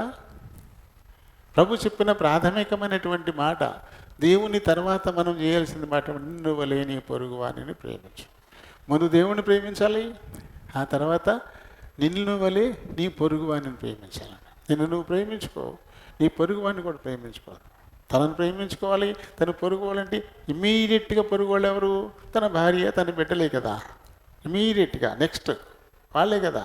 ఒక కుటుంబం అయినప్పటికీ కూడా తను అని ఒక్కడిగా చూసుకుంటే తనకి ఇమ్మీడియట్గా పొరుగు వాళ్ళు ఎవరు? నైబర్ ఎవరు? తన భార్యే, తన బిడ్డలే, తన తల్లిదండ్రులే. మరి వీళ్ళందరూ ఏమైపోతారు? తన్ను ప్రేమించుకోవట్లేదు, వారిని కూడా ప్రేమించట్లేదు. ఇక అది ఒక్కటే బతుకా, లేకపోతే చచ్చిపోతావా? చూడండి, ప్రతిరోజు ఉన్నాయి పేపర్లో. అప్పుల భారం తీర్చలేక కోట్లు దండుకుని ఐబీ పెట్టేస్తున్నారు. వాళ్ళందరూ నీకు దారి చూపించట్లే. నువ్వు న్యాయంగా నష్టపోయావు, నువ్వు ఐబీ పెట్టడానికి ఇబ్బంది ఏముంది? బాబు నా దగ్గర ఏం లేదు, ఏదో పంట వేసాను, పురుగట్టి నాశనం అయిపోయింది, నేను ఆ రుణం తీర్చలేను, నాకేమీ లేదు, నాకు గుడుసుంది, పట్టిపోండి అని అనలేవా? వేల కోట్లు బ్యాంకుల నుంచి తీసేసుకుని టోపీ పెట్టేస్తున్నారు, ఐపీ. వాళ్ళు బాగానే ఉన్నారే, వాళ్ళు ఏం చచ్చిపోవట్లేదే. మరి నువ్వెందుకు చచ్చిపోవాలా? ఒక 50,000 బ్యాంకు నుంచి అప్పు తెచ్చుకుని ఆ 50,000 తీర్చలేక చచ్చిపోతావా? నువ్వు ఉంటే ఎన్ని డబ్బులైనా సంపాదించవచ్చు, నువ్వు పోతే ఏంటి సంగతి? చూడండి, అసంతృప్తి తనలో ఉండిపోతుంది, భారం అయిపోతుంది. దేవునికి చోట్లేదు వారి హృదయంలో, దేవునికి వారి చోట్లో ఓటు. ఇది కాబట్టి ఇంకో పని చేసుకుంటాం, నా రెక్కలు చల్లగా ఉండాలి. కానీ ఎక్కడికి వెళ్తే అక్కడ డబ్బే, ఎక్కడికి వెళ్తే అక్కడ డబ్బే. ఐరన్ వాళ్ళు వచ్చారు నిన్న పొద్దున్న, టమోటా కట్టి పారేసాడు. 8ంటికి వచ్చాడు, 10:30 కాకొట్టేశాడు. ముగ్గురు వచ్చారు, 3,000 ఇమ్మన్నాడు. 2:30 గంటల్లో ఒక్కోడు 1,000 రూపాయలు సంపాదించాడు. మళ్ళీ అక్కడి నుంచి ఇంకో చోటకి ఎక్కడికి వెళ్ళిపోతాడు, అక్కడికి అప్పగొప్పలం కట్టేస్తాడు, మళ్ళీ తల 1,000 సంపాదించేస్తాడు. చూడండి, రాత్రి ఇంటికి వెళ్ళేసరికల్లా కనీసం 3-4 వేలు జేబులో ఉంటాయి. ఇలా ఎన్నిలేవు పనులు చేసుకోవడానికి. ఆ పత్తి పండించిన ఒకటేనా, ఇంకో పని లేదా నీకు? నువ్వు చేయలేవా? నువ్వు ఏదైనా చేసుకోవచ్చు నువ్వు బతకాలంటే. నీ రెక్కలు చల్లగా ఉండాలి. కానీ ఎక్కడ చూసినా డబ్బే. మహాకవి శ్రీశ్రీ గారు మంచి పాట రాశాడు, భలే ఉంటుంది ఆ పాట. లక్ష్మీ నివాసం అని ఎప్పుడో ఉన్న చిన్నప్పుడు సినిమా, దాంట్లో ఉంటుంది. అంటే సినిమాల్లో పాటలైనా మంచి సాహిత్యం, మనల్ని చక్కగా మోటివేట్ చేసేటువంటి పాటలు అంటే నాకు ఇష్టం. ఈ సినిమాలో అయితే కావచ్చు కాక, అందులో మంచి సాహిత్యం మంచిది ఉంది. ధనమేరా అన్నిటికీ మూలం అంటాడు. ఆ ధనం విలువ తెలియకపోతే తెలుసుకోవాలి ఖచ్చితంగా, అదే మనిషి ధర్మం అంటాడు. ఎందుకంటే ఈ లోకంలో మనం బతకాలంటే డబ్బులు ఖచ్చితంగా కావాలి, అది లేకుండా మనం ముందుకు పోలేం. కాబట్టి దాని విలువ తెలుసుకుంటే నువ్వు ధన్యుడు అవుతావు అంటాడు ఆయన. భారతదేవుడు కూలువా నీ చెమటలో ధనం ఉన్నదిరా అంటాడు, పాలి కాపు కండల్లో ధనం ఉన్నదిరా అంటాడు, శ్రమజీవికి జగమంతా డబ్బు ఉందంటాడు ఆయన. లేదా మరి? లేదా?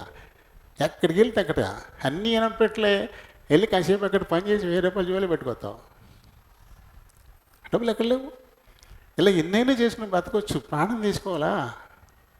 చాలామంది ఎందుకంటే వాళ్ళ నెత్తిన ఒక భారం ఉండిపోతుంది. అయ్యి బాబోయ్ ఇది పండలేదు, ఈ భారం ఎలా మోపాలి, పిల్లాడికి పేజీలు ఎలా కట్టాలి, నా భార్యకి వైద్యం ఎలా చేయించాలి, దీన్ని భరించలేకపోతున్నా ఆయనోయ్ అనేసి భారం ఎక్కువైపోయి దాన్ని మొయ్యలేక వాడు తొలగించేసుకుంటున్నాడు. మరి ఈ భారం ఎక్కడికి ట్రాన్స్ఫర్ అయ్యింది?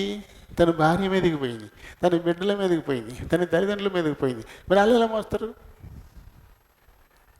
ఆ ఇంటిని పోషించేటువంటి వాడు నువ్వే భారాన్ని మోయలేకపోతే వాళ్ళు డిపెండెంట్స్ కదా, వాళ్ళు నేను మీద ఆధారపడ్డవాళ్ళు, వాళ్ళు ఎలా మోస్తారు? వాళ్ళ గురించి ఆలోచించవా?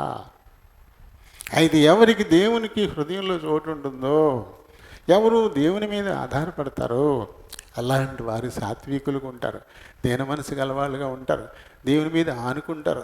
ఏ పని చూపిస్తే ఆ పని చేయడానికి చేయుటకు నీ చేతికి వచ్చిన ఏ పని అయినా నీ శక్తి లోపం లేకుండా చెయ్యి అని చెప్పాడు ప్రభు.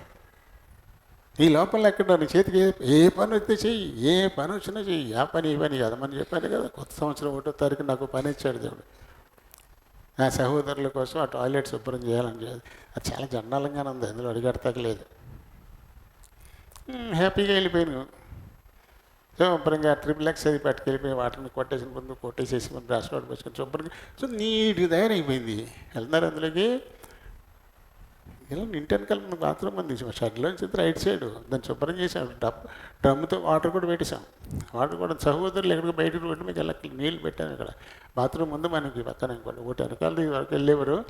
అది ఇంట్లోకి వచ్చేసింది, ఇప్పుడు క్లోజ్ అయిపోయింది. ఇప్పుడు వెనకాల ఇంకోటి ఉంది, దానిలో వాడుకోండి, బయట బాగా వెళ్ళొద్దు, మంచిది టాయిలెట్. ఆ పని వచ్చాడు దేవుడు పొద్దునే.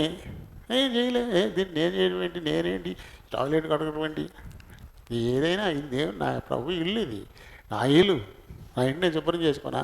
నేను తిని నా చేయి ఇంకోటి కడగల, నా చేయనే కడుక్కోనా? అంతే కదా, మన పని మనమే చేసుకోవాలా, లేకపోతే శాపం వచ్చుద్ది అంతే. ఏమీ సంపాదించలేవు, ఎక్కడ ఏమాత్రం కూడా నువ్వు వర్ధిల్లలేవు. అందుకని ఇలాంటి భారంతోనూ కొత్త సంవత్సరంలో కనుక ప్రవేశిస్తే, ఇప్పుడైనా రా నా దగ్గరకు, నీ భారాన్ని నేను తీసేస్తా. దేవుడు ఎంత ఆశ్చర్యకరుడు అంటే, నేను చదివించినటువంటి భాగం అందుకొరకు నేను సిద్ధపరచుకున్నటువంటి దానిలో నుంచి ఒక్క మాట కూడా చెప్పలా. టైం 1:08 అయింది. ఇందులో నుంచి మీకు కావాలంటే చూపించేస్తాను. ఇందులో నోట్స్ నేను ఇందులో రాసుకొని ఉంటాను. ఇది చెరిపేయడానికి ఉండదు, నోటికి వచ్చింది మాట్లాడేదేం కాదు. రాస్తాను, నోట్ చేస్తాను. ఈ నోట్ చేసిన దాంట్లో చదివించిన వాక్య భాగం ఒకటే ఇందులోది, మిగతాది ఏది కూడా దీంట్లో చెప్పలేను నేను.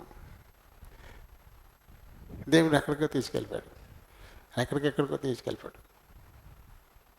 అందుకే దేవునికి అప్పచెప్పేసుకుంటాం, నన్ను ఖాళీ చేయి, నీ చిత్తానుసారం అని మాటలు నా నోటి నుంచి. కాబట్టి దేవుని మాటలు దయచేసి నేను చెప్తున్నానని మీరు నా మీద కోపాలు ఎవరు పెట్టుకోకూడదు, అలా పెట్టుకోకూడదు. దేవుని మాటలు ఇది దేవుడు చెప్తున్నాడు, అవి మనకి ఎంత ఉపయోగపడతాయి అంతగానో దాన్ని మనం ఉపయోగించుకోవాలా. ఆయనే చెప్పాడు కదా, మనుషుల మీద ఆధారపడేటువంటి వాళ్ళు. మరొకసారి ఈ మాట చదవండి. యెహోవా ఇలాగూ సెలవిచ్చుచున్నాడు, నరులను ఆశ్రయించి శరీరులను తనకు ఆధారముగా చేసుకొనుచు తన హృదయమును యెహోవా మీద నుండి తొలగించుకొనువాడు అని చెప్పాడు. ఆయన హృదయాన్ని తొలగించుకోవడానికి కారణం ఏంటి? ఆ హృదయం నిన్ను మోసం చేస్తుంది. అదే 9వ వచనంలో చెప్పాడు, ఈ హృదయం నిన్ను మోసం చేస్తుంది. దేవుడు ఉన్నాడో లేదో, ఎవడు కనబడ్డాడు, ఇదిగో పెద్ద ఆయన దగ్గరికి వెళ్తే మంచి ఆలోచన ఇస్తాడు, అవసరమైతే 1000 రూపాయలు సాయం చేస్తాడు. కాబట్టి వెళ్ళే మంచి దగ్గరికి అంటది హృదయం. నీకు కనబడట్లేదు, పని దైవజనుడిని చూపించు దేవుడు అంటే నీకు చూపిస్తాడా? లేకపోతే ఇంకెవరైనా చూపిస్తారా? ఉన్నాడని నమ్మని అంటారు అంతే. కానీ పెద్ద మంచి ప్రెసిడెంట్ గారు ఉన్నారు, లేదా జమీందారి గారు ఉన్నారు, లేదా ఎమ్మెల్యే గారు ఉన్నారు, ఆయన కళ్ళారా కనబడుతున్నాడు కదా, నీకు సాయం చేస్తాడు, నువ్వు వెళ్ళు రూపాయి పాపాయి ఇస్తాడు అని చెప్తుంది ఈ హృదయం. ఇది మోసం చేస్తుంది నిన్ను. కానీ వీళ్ళ సహాయం నిజం కాదు, వాళ్ళు ఏమి నిజంగా నీకోసం సహాయం చేయరు. స్వార్థం ఉంటుంది, ఏదో ఒక స్వార్థంతో నీకేమైనా కాస్త మేలు చేస్తారు అంతే తప్ప నిస్వార్థంగా ఏమీ చేయరు. దేవుడు నిస్వార్థంగా నీకు సహాయం చేస్తాడు. నువ్వు ఆయనకి చేయాల్సిందే లేదు, ఆయన నువ్వేమి ఇవ్వక్కర్లేదు.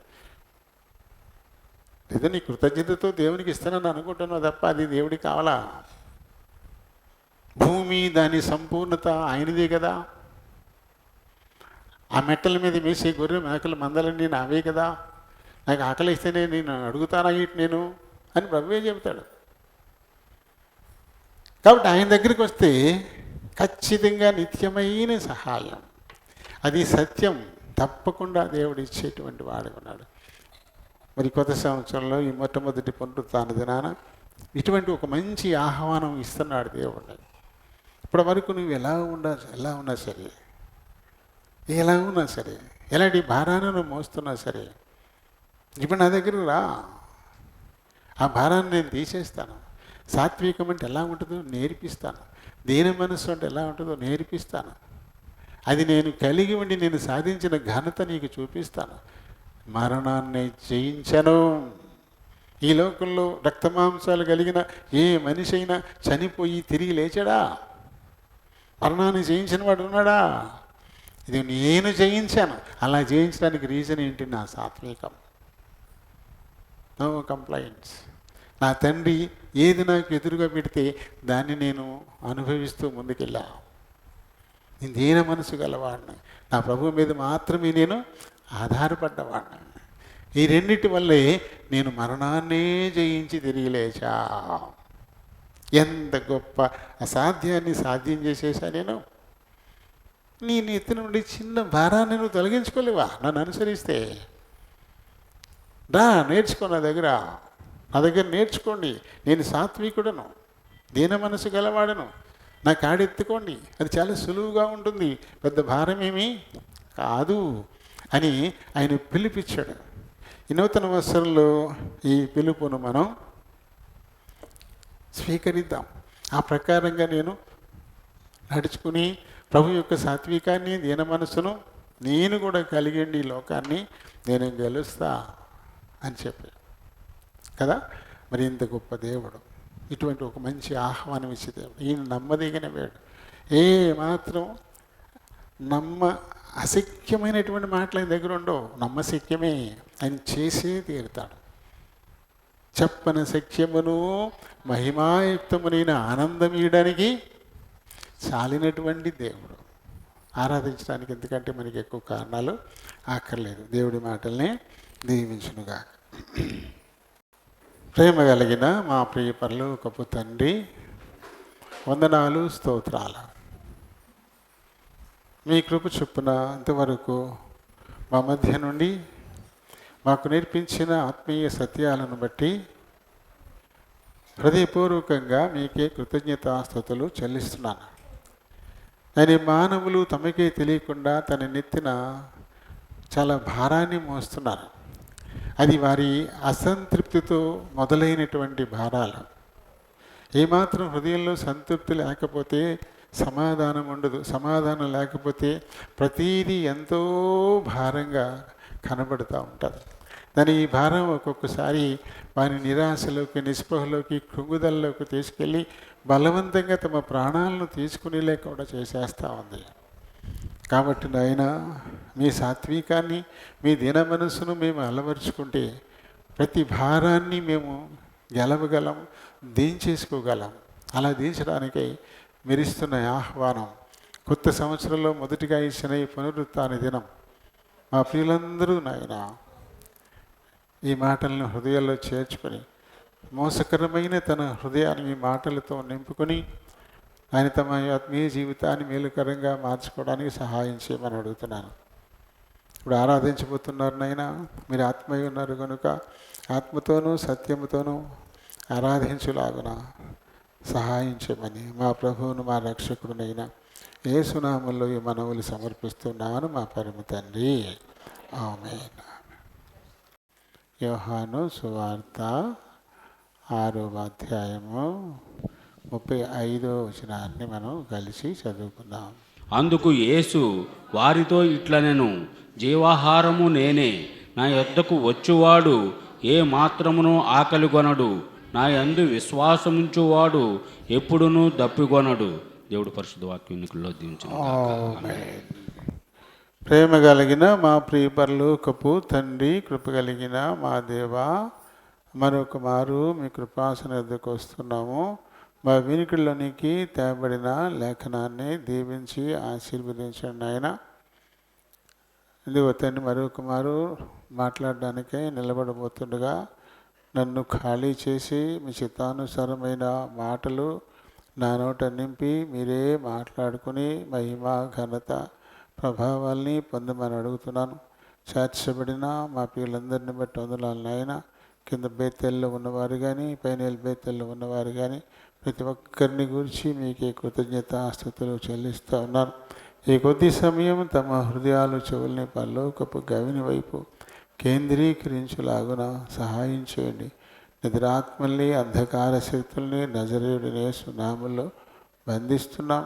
నన్ను, మమ్ములను, ఈ మందిరాన్ని, విద్యుత్ సౌండ్ సిస్టమ్ వీటన్నిటిని మీ చేతులకు అప్పగించుకుంటూ ప్రభువును మా రక్షకుడునైన యేసు నామములో ఈ మనవులు సమర్పిస్తున్నాను మా పరమ తండ్రి.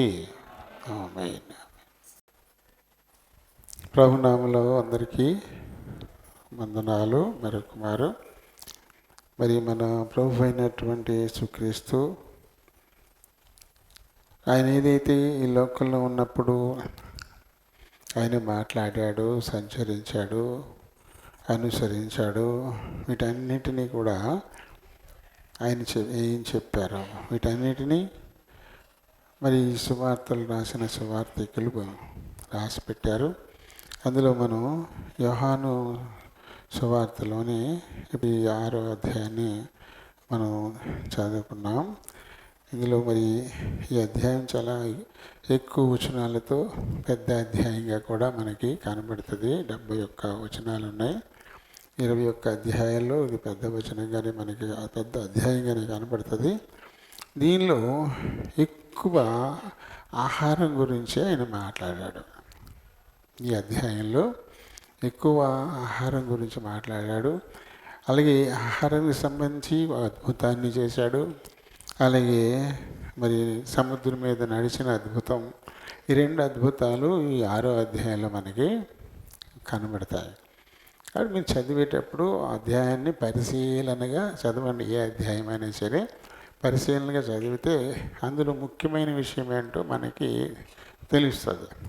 దాన్ని బట్టి దాన్ని మనం జాగ్రత్తగా ధ్యానం చేసుకుంటే అందులో ఉన్న విషయాలన్నీ మనం ఎప్పటికీ మర్చిపోం కదా. ఇందులో ఆహారం అన్న మన్నా దాని గురించి చెప్పాడు. మన్నా పరలోకా నుంచి మోషే ఏమి కురిపించలే. మోషే మన్నా ఇచ్చాడు అన్నట్టుగా చెప్పుకుంటారు, కానీ మీరు మోషే మీకు ఇవ్వలే. పరలోకం నుంచి ఆ ఆహారం, ఆ మన్నాను కూడా దేవుడు ఇచ్చాడు. అప్పుడు పరలోకముందున్న ఆహారమైన నేనే ఇప్పుడు మళ్ళీ భూమి మీదకి నేను వచ్చాను. కాబట్టి జీవాహారం నేనే అని ఈ అధ్యాయంలో 3 సార్లు చెప్పాడు. ఈ 6వ అధ్యాయంలో ఈ మాటని మనం 3 సార్లు చదువుతాం. 35వ వచనంలో జీవాహారం నేనే అనేది కనపడుతుంది.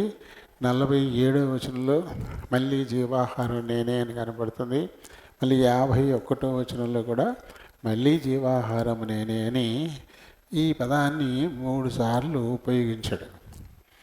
కొత్త నిబంధనలో ఇప్పుడు నేను ఇక్కడికి వచ్చాను, అయితే నేను ఎప్పటికీ ఉన్నాను. మరి పితరులు అరణ్యంలో నడిచినప్పుడు వారికి పరలోకము నుండి దిగివచ్చి వారిని పోషించిన ఆహారం కూడా నేనే. అది మోషే ఇచ్చిన ఆహారం కాదు, మీ తండ్రి ఇచ్చాడు. ఇప్పుడు ఆయన నన్ను ఇక్కడికి పంపించాడు. కాబట్టి ఏమంటాడైనా, నా ఎద్దుకు వచ్చేవాడు ఏమాత్రము ఆకలి కొనడు. మరి ఈ లోకంలో ఆహారం పెట్టే పూటకోళ్ళ ఇళ్ళు ఉంటాయి, హోటల్స్ ఉంటాయి, పెద్ద పెద్ద రెస్టారెంట్లు ఉంటాయి, రకరకాల ఆహారాలన్నీ పెడతారు. పొద్దున్న తింటే మధ్యాహ్నానికి మళ్ళీ ఆకలి, మధ్యాహ్నం తింటే రాత్రికి మళ్ళీ ఆకలి, రాత్రి తింటే మళ్ళీ తెల్లరేటప్పటికి మళ్ళీ ఆకలి. నిరంతరంగా ఈ ఆకలి ఉంటూనే ఉంటుంది. అయితే మరి ప్రభువు ఇచ్చేటువంటి ఆహారం, ఈ ఆహారాన్ని భుజిస్తే మరి ఇంకెప్పటికీ ఆకలి కొనరు. ఎందుకంటే ఇది జీవాహారం.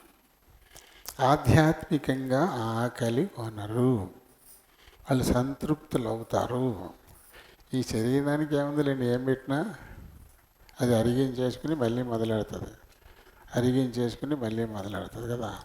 అది నిరంతరంగా జరుగుతూనే ఉండేది. అయితే ఇక్కడ ఆత్మీయ ఆహారం గురించి ఆయన మాట్లాడుతున్నాడు. శరీర సంబంధంగా అయితే ఆయన దేహాన్ని ఎవరు తింటారు? ఆయన రక్తాన్ని ఎవరు తాగుతారు?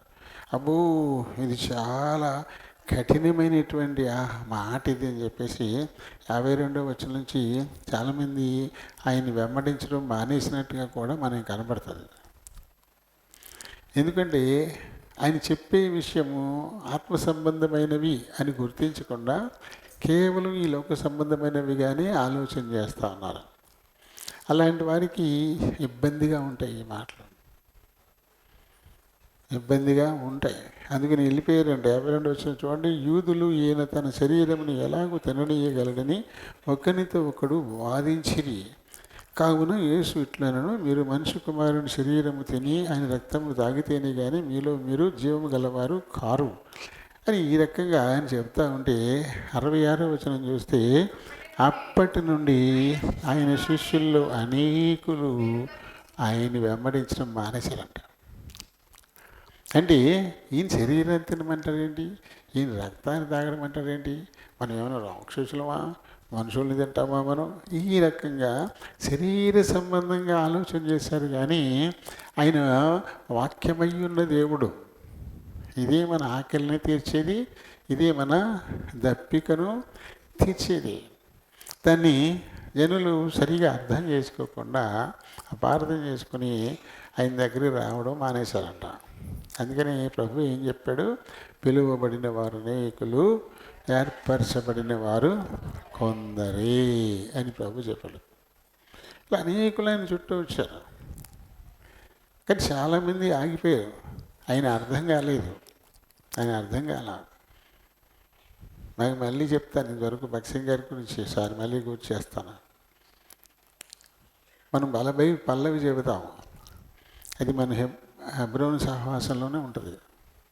ఇంకెవ్వరు చెప్పరు, బైబిల్ పల్లవి చెప్పరు. ఇంకా తర్వాత ప్రతి మిషన్లో కూడా ఆ వారం ఏ వాక్యం చెప్పాలో క్యాలెండర్ తయారైపోద్ది. అందుకని ఆ ఆదివారం చదవాల్సిన 3 పాఠాలు కూడా చెక్కల మీద రాసి పెట్టేస్తారు. ఇంకా అవే చదవాలి, ఇంకా అవే చెప్పాలి. అంతేగాని దేవుడు ఏం చెప్పబోతున్నాడో చెప్పడానికి ఇంకొండదు.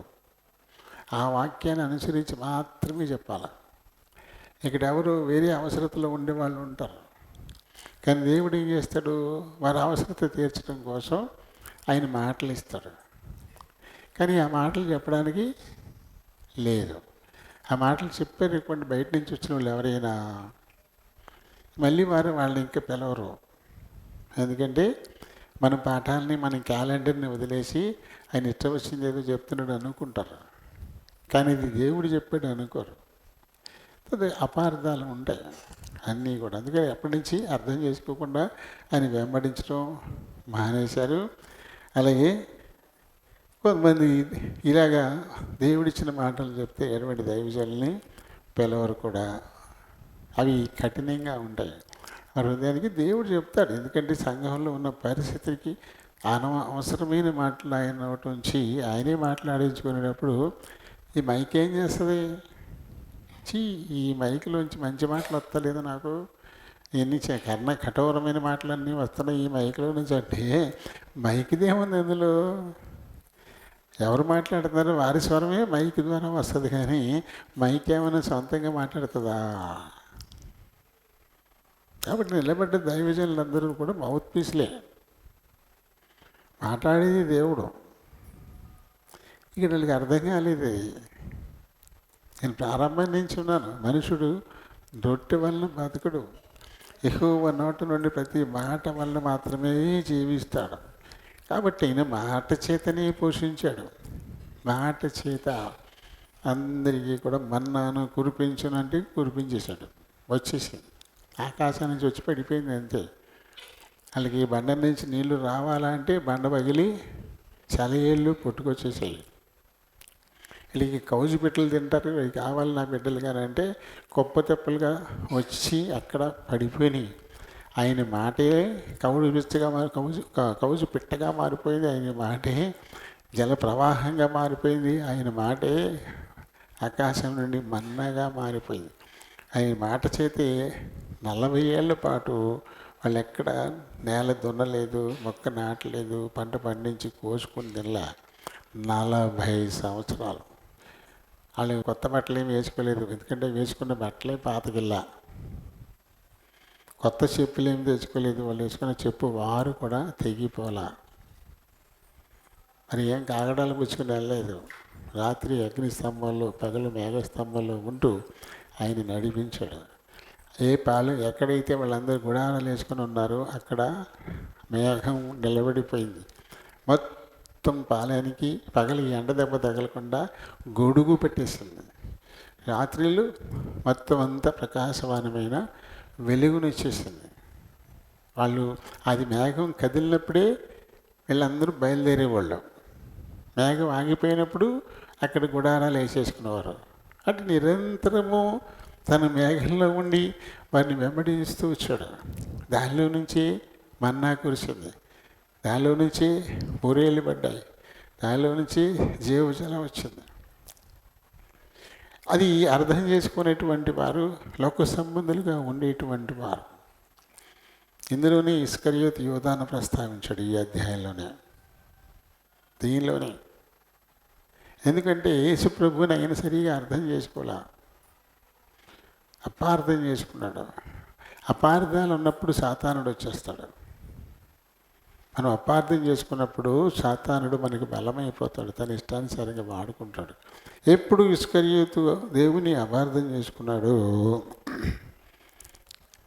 అప్పుడే అతన్ని సాతానును అనుసరించేశాడు, పట్టేశాడు. అందుకే 64వ వచనంలో ఏమన్నాడు, మీలో విశ్వసించని వారు కొందరున్నారని వారితో చెప్పాను. విశ్వసించని వారు ఎవరు? తన్ను అప్పగింపుకోవాడు ఎవడు మొదటి నుండి ఆయనకి తెలియను. అయినా సరే ఏంటిరా నువ్వు వచ్చేటి పాదులవా అలా, ఆ మనస్తత్వం అయింది కాదు. యోబులోనే మనం చూస్తాం, దూతలతో ఆయన సమావేశమైనప్పుడు సాతాను కూడా అక్కడికి వస్తే ఎవరు రా అక్కడ, వీడిని ఎవరు రానిచ్చాడు ఇక్కడికి, ఈయన మనకి భూమి మీద గెంటేసాం కదా ఎడేయండి అన్నాడైనా. దాంతో కూడా మామూలుగానే మాట్లాడాడు. సాతానా ఎక్కడెక్కడ తిరిగి వచ్చావు, ఎక్కడి నుంచి వచ్చావు అని దాంతో కూడా మామూలుగా మాట్లాడాడు ఆయన, సాధారణంగా మాట్లాడాడు. ఎందుకంటే ప్రతిదానికి టైం ఉంది, ఆ టైం వచ్చినప్పుడే యాక్షన్ ఉంటుంది. ఇప్పుడు దానికి ఇంకా టైం రాలేదు, పాతాళంలో బంధించే టైం ఇంకా రాలేదు, దానికి స్వేచ్ఛ ఉంది.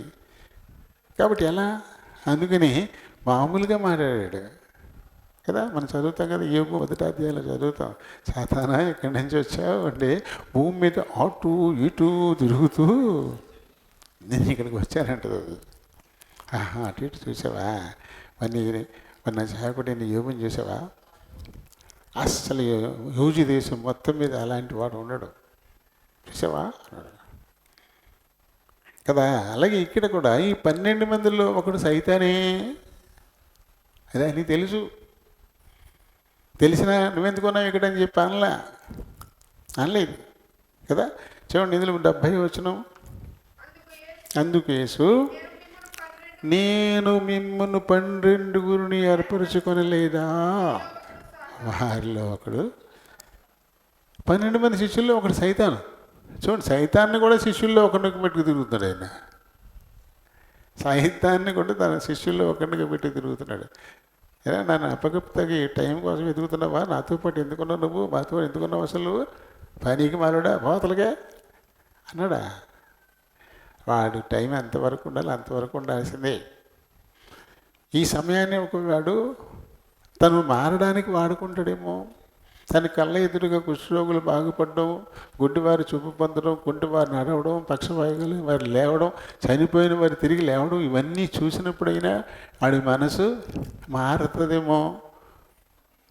పైగా నేను పాపుల్ని పిలువచ్చితుని కానీ నీతిమంతులు పిలువ రాలేదు అని చెప్పినటువంటి వాడు ఒక పాపి తనకు కూడా తిరుగుతూ ఉంటే ఎందుకు వస్తున్నావు రా నువ్వు అని చెప్పి అంటాడా ఆయన? అనలే, కూడానే ఉండేచ్చాడు.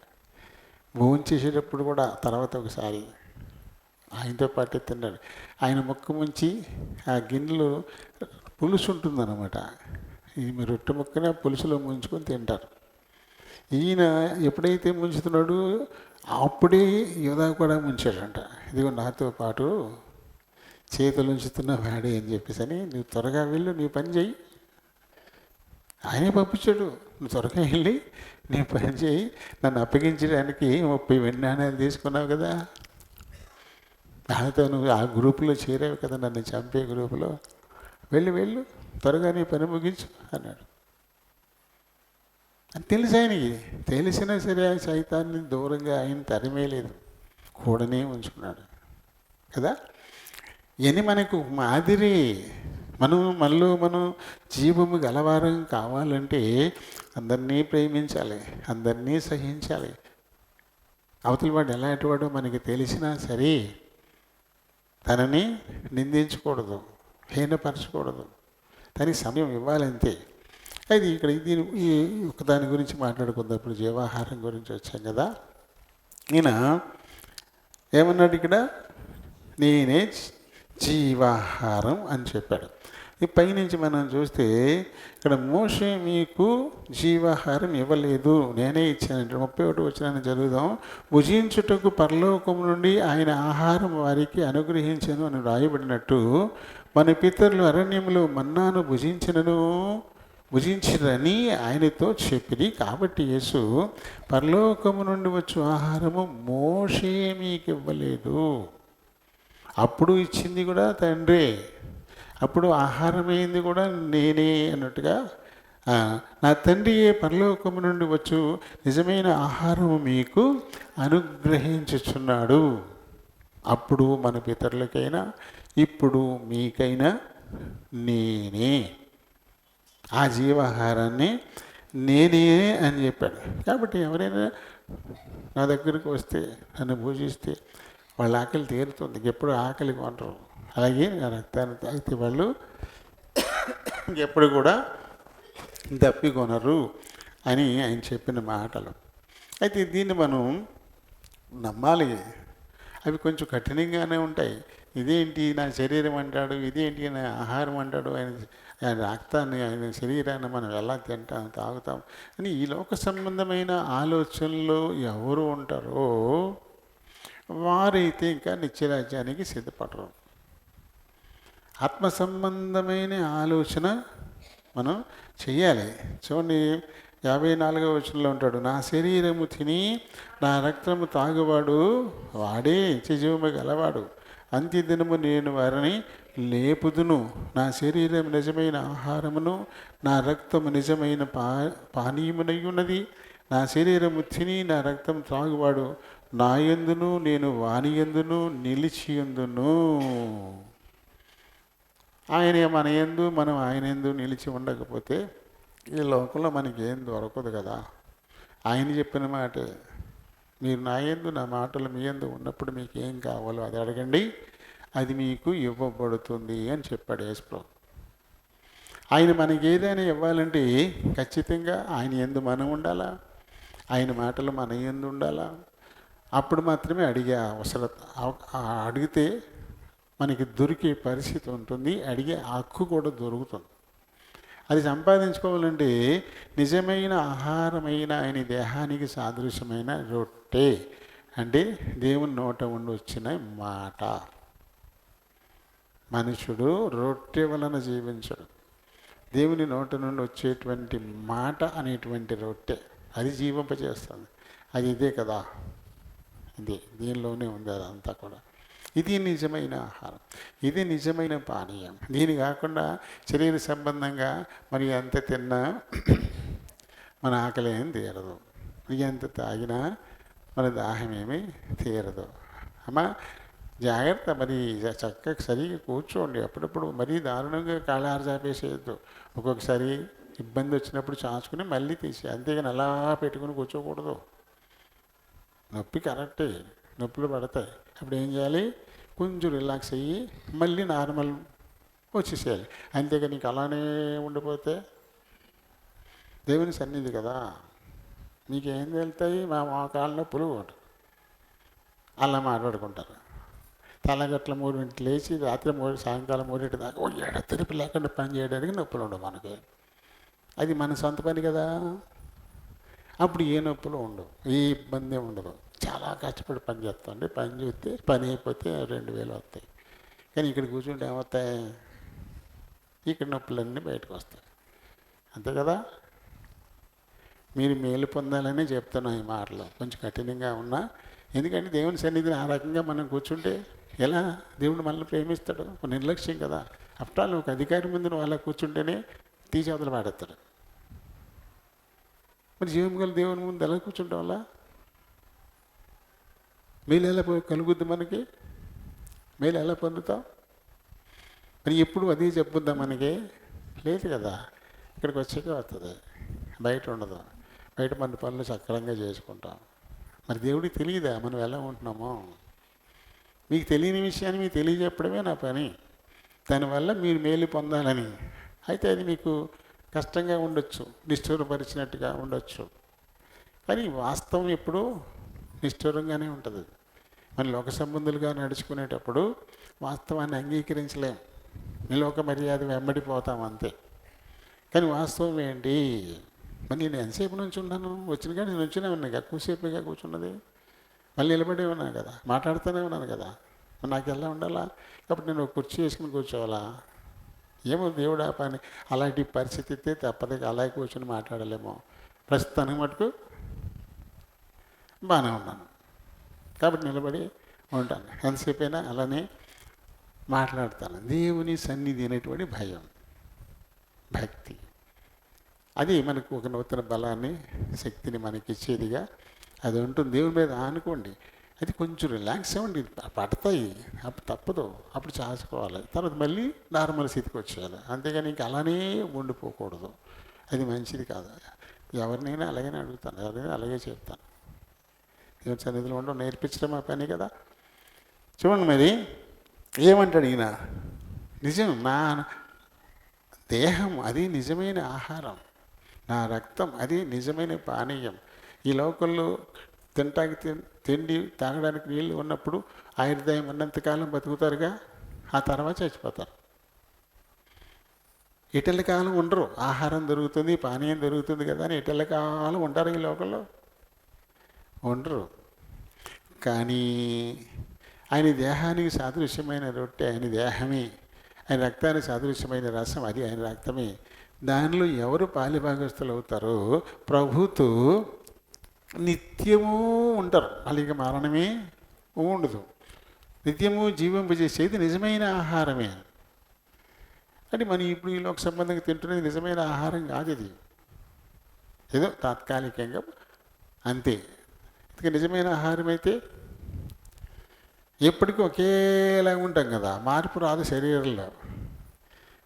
శరీరంలో మార్పు ఏమీ ఇంక రాదు. ఎలా ఉన్నాం అలాగే ఉండిపోతాం. నిజమైన ఆహారం కాదు కాబట్టి మారిపోతున్నాం.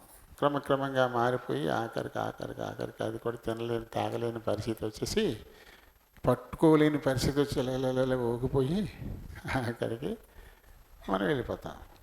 కానీ ఆత్మీయ ఆహారమైనటువంటి ఆయన దేహానికి సాదృశ్యమైన రొట్టె, అలాగే ఆత్మీయ పానీయమైన రక్తానికి సాదృశ్యమైన రసం, ఇవి నిత్యము మనల్ని ఆయన సన్నిధిలో ఆయన సముఖంలో ఉండేలా జీవింపచేస్తాయి. కాబట్టి దీనిలో ఖచ్చితంగా మనం పాలు పొందాల్సిందే. ఇందులో ఎప్పుడు పాలు పొందుతామో మన చుట్టూ మనమే ఒక గోడ కట్టుకుంటున్నాం, రక్షణ వలయాన్ని ఏర్పరచుకుంటున్నాం. అప్పుడు తప్పు చేసేటువంటి పరిస్థితి వచ్చినా సరే, అమ్మో ప్రభు దేహానికి సాదృశ్యమైన రొట్టెల్లో, రక్తానికి సాదృశ్యమైన రసంలో నేను పాలు పంపులు పొందుతున్నాను, నేను ఇటువంటి వాటిలో ఏ రకంగా చేయి పెడతాను అనే ఒక భయం, ఒక భద్రత మనకు వస్తుంది. మన చుట్టూ వాళ్ళకి అది లేనప్పుడు ఇష్టానికి పోతాం, విచ్చలవిడితనం వచ్చేస్తుంది, ఇష్టానికి పోతాం. కానీ ఇందులో పాలు పొందితే ఓ భయం నీ చుట్టూ, రక్షణ వలయం అన్నాడు కదా యెషయా 60వ అధ్యాయంలో. రక్షణ వలయాన్ని మీ చుట్టూ నేను కడతానంటాడు. రక్షణ వలయం అది వచ్చేస్తుంది. అది ఎలక్ట్రికల్ ఫెన్సింగ్ కంటే చాలా స్ట్రాంగ్ అనమాట. ఎలక్ట్రికల్ ఫెన్సింగ్ ఏముంది, కరెంట్ ఉండే పనిచేస్తే లేకపోతే అది. కానీ ఇది అలాంటిది కాదు. ఇది ఎప్పటికీ కూడా అందులో ఉండే పవర్ ఆగిపోదు, నిరంతరము ఉంటుందన్నమాట. దాన్ని దాటుకుని ఏది రాదు మన దగ్గరికి. అందుకని ఏం చేయాలి? ఖచ్చితంగా ఆయన పరలోకం నుండి దిగి వచ్చిన ఆహారం నేనే, ఇదిగో నా దేహానికి సాదృశ్యమైన రొట్టెలో పాలు పొందండి అని ఇస్తున్నాడు ఆయన. అలాగే పరలోకం నుంచి దిగి వచ్చిన పానీయం నేనే, అది నా రక్తం, దానికి సాదృశ్యమైన దీంట్లో పాలు పొందండి ఇస్తున్నాడు. కాబట్టి అందులో పాలు పొందాల్సిందే మనం.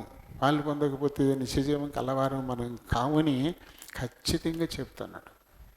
అందుకని ఈ మాటను పట్టుకుని పౌలు కొరింథీయులకు రాసిన మొదటి పత్రికలో 11వ అధ్యాయంలో 23వ వచనంలో, నేను ఏదైతే మీకు అప్పచెప్పుతున్నానో అది నా ప్రభు వల్లే పొందాను, ఆయనే చెప్పాడు, ఆయనే ఇచ్చాడు. కాబట్టి నేను కూడా మీకు చెప్తా ఉన్నాను, ప్రతివారు కూడా ఈ రొట్టెలో ఈ రసంలో పాలు పంపులు పొందాలి. ఇది మామూలు రొట్టె కాదు, మన కొరకు విరువబడిన క్రీస్తు ప్రభు యొక్క దేహానికి సాదృశ్యమైనది. ఇది మామూలు రసం కాదు, మన కొరకు చిందించిన క్రీస్తు యొక్క రక్తానికి సాదృశ్యమైనది. కాబట్టి దీనిలో పాలు పొందే వాళ్ళు చాలా జాగ్రత్తగా తమ్ము తాము పరీక్షించుకొని పాలు పొందాలా. లోక సంబంధమైనది ఏదైనా ఇంకా వారి హృదయాల్లో కనుక ఉంటే, వారి ఇంకా పాదాలు అటు పరిగెడుతూ ఉంటే, వారి చేతులు ఆ క్రియలు చేస్తూ ఉంటే, వారి తలంపులు దాని గురించి ఆలోచన చేస్తే ఇది వారికి క్షేమకరం కాదు. అలాంటి వారు ఏమా ఈ వెళ్ళి పని చేస్తుందా నీకు అని అడుగుతున్న డాక్టర్లు. ఇప్పుడు 2 కేసులు వచ్చినాయి మనోళ్ళకి. ఒక ట్యాబ్లెట్ వేసుకుంది, అడుగు పాపం శ్రీనిబాబు గారు బిగిసిపోయినట్టు అయిపోయాడు. ఒక ట్యాబ్లెట్ వేసుకుంది, అప్పటికి వెంకటలక్ష్మిలా ఉబ్బిపోయి దురదల గోక్కోలేక నానా అవసరపడిపోయింది. ఎందుకు? ఆ శరీరానికి ఆ ట్యాబ్లెట్ పనిచేయదు. తెలియకపోవడాన్ని బట్టి ఇబ్బందులు పడిపోయారు. అలాగే ఇక్కడ ప్రభు చెప్పే ఇస్తున్నాడు మనకి, అందరికీ పడదిది, పడేలా చేసుకోవాలి. నువ్వు అది పడేలా సిద్ధపడాలి. సిద్ధపడితే పడుద్ది. నీవు లోక సంబంధంగా ఉండిపోయి ఆత్మ సంబంధంగా ప్రభు ఇచ్చేటువంటి ఈ ఆహారంలో, ఈ పానీయాల్లో నువ్వు పాలు పొంగులు పొందితే అది నీకు రోగాన్ని ఇస్తుందంటాడు. అయోగ్యులుగా పాలు పొందడాన్ని బట్టి మీలో అనేకులు రోగులు బలహీనులు అవుతున్నారు, చాలామంది చనిపోతున్నారు. మీ శిక్షావిధి మీ మీదికి రాకుండా ఉండాలంటే మిమ్మల్ని మీరే పరీక్షించుకోండి అన్నాడు. కాబట్టి అది రొట్టె కాదు, అది మామూలు ద్రాక్షారసం కాదు, ప్రభు దేహానికి సాదృశ్యమైనది, అది రక్తానికి సాదృశ్యమైనది, పరిశుద్ధమును నిష్కల్మషమును నిర్దోషమైనటువంటి గొర్రె పిల్ల దేహం రక్తం అన్నమాట. అటువంటి దానిలో పాలు పొందాలంటే మనము పరిశుద్ధులం కావాలి, నిర్దోషులం కావాలి, నిష్కల్మషులం కావాలి. ఈ లోకం మన మీద నిందలేసేదిగా ఉండకూడదు. ముఖ్యంగా మన అంతరాత్మ మన మీద నిందించకూడదు. మన మీద అది మన ఆత్మ మన మీద తిరుగుబాటు చేస్తుంది. నువ్వు ఇలాంటి పనికి వాళ్ళని పనిచేసి ఎలా ఇందులో పాలు పొందుతావు? అది జీవము గల దేవుని దేహానికి సాదృశ్యమైనది అని. అయితే వద్దని చెప్పట్లేదు, పాలు పొందాలి. కాబట్టి వాళ్ళు ఏం చేయాలి? ముందు ప్రభు దగ్గర వారి పాపాలు ఒప్పుకోవాలా, వారి అతిక్రమాలు ఒప్పుకోవాలా. ఎందుకంటే మనం ఎప్పుడు ఒకేలా ఉండాలంటే కష్టం. ఒక్కొక్కసారి సాతానుడు మనల్ని వీకెన్ చేస్తాడు. చేయకూడదు చేసేస్తుంటాం, మాట్లాడకూడదు మాట్లాడేస్తుంటాం, తలంచకూడదు తలంచేస్తుంటాం, అవి వచ్చేస్తుంటాయి. ఈ లోకంలో ఉన్నంతకాలం అలాగే ఉంటుంది. సాధ్యమైతే ఏర్పరచబడిన వారిని సైతం సాతానుడు దోచుకెళ్ళిపోతాడట. అందుకని ఏం చేయాలి? నిరంతరము మనం చూసుకోవాలి. ప్రతిరోజు పడకలకు వెళ్ళే ముందు ఇంటి తలుపులన్నీ గడలు పెట్టామా లేదా, తలకు వచ్చేయకుండా కిటికీలన్నీ వేసుకున్నామా లేదా, అన్ని స్విచ్లు తీసామా, గ్యాస్ కట్టేసామా, ఇవన్నీ చూసుకునే పడుకుంటాంగా. లేకపోతే ఏదో ఒక దాని ద్వారా మనకి ప్రమాదం వచ్చేది. చాలా జాగ్రత్త పడతాం. తలిపేయకుండా పడుకుంటారా? ఇంటికి అడ్డెట్టుకోకుండా పడుకుంటారా? ఎవరు మాట్లాడారా? ఖచ్చితంగా మళ్ళీ నేను పెట్టేశానని చెప్పినా సరే మళ్ళీ చూసుకుంటాం. మా అత్తగారు ఇంటికంటే మళ్ళీ బాగా కాసేవారు. మా అత్తగారి ఇంటి దగ్గర తలుపు ఉండేది. ఆ తలుపు దగ్గర అక్కడ ఉండే పీట, ఇక్కడ ఉండే పీట, ఇక్కడ ఉండే కుర్చీ అన్నీ అక్కడ పెట్టేవారు దాన్ని తలుపు వెనకాల. మళ్ళీ ఒక 2 కర్రలు అట్టుకొచ్చేవారు. ఆ 2 కర్రలు ఎలా పెట్టేవారు ఆ తలుపు వెనకాల. అంత భద్రం అనమాట. ఏంటి ఈ పెడితే ఏమవుద్ది? నిజంగా దొంగోడి లోపలికి వచ్చేసి జీ అంటే తీసేస్తావు కదా, ఇచ్చేస్తున్నావుగా. పైగా ఏమంటాయి ఆ ఇల్లు, తాటకిల్లు, అది పెద్ద మంచి ఫర్నిచర్ లేదు, ఏమీ లేదు.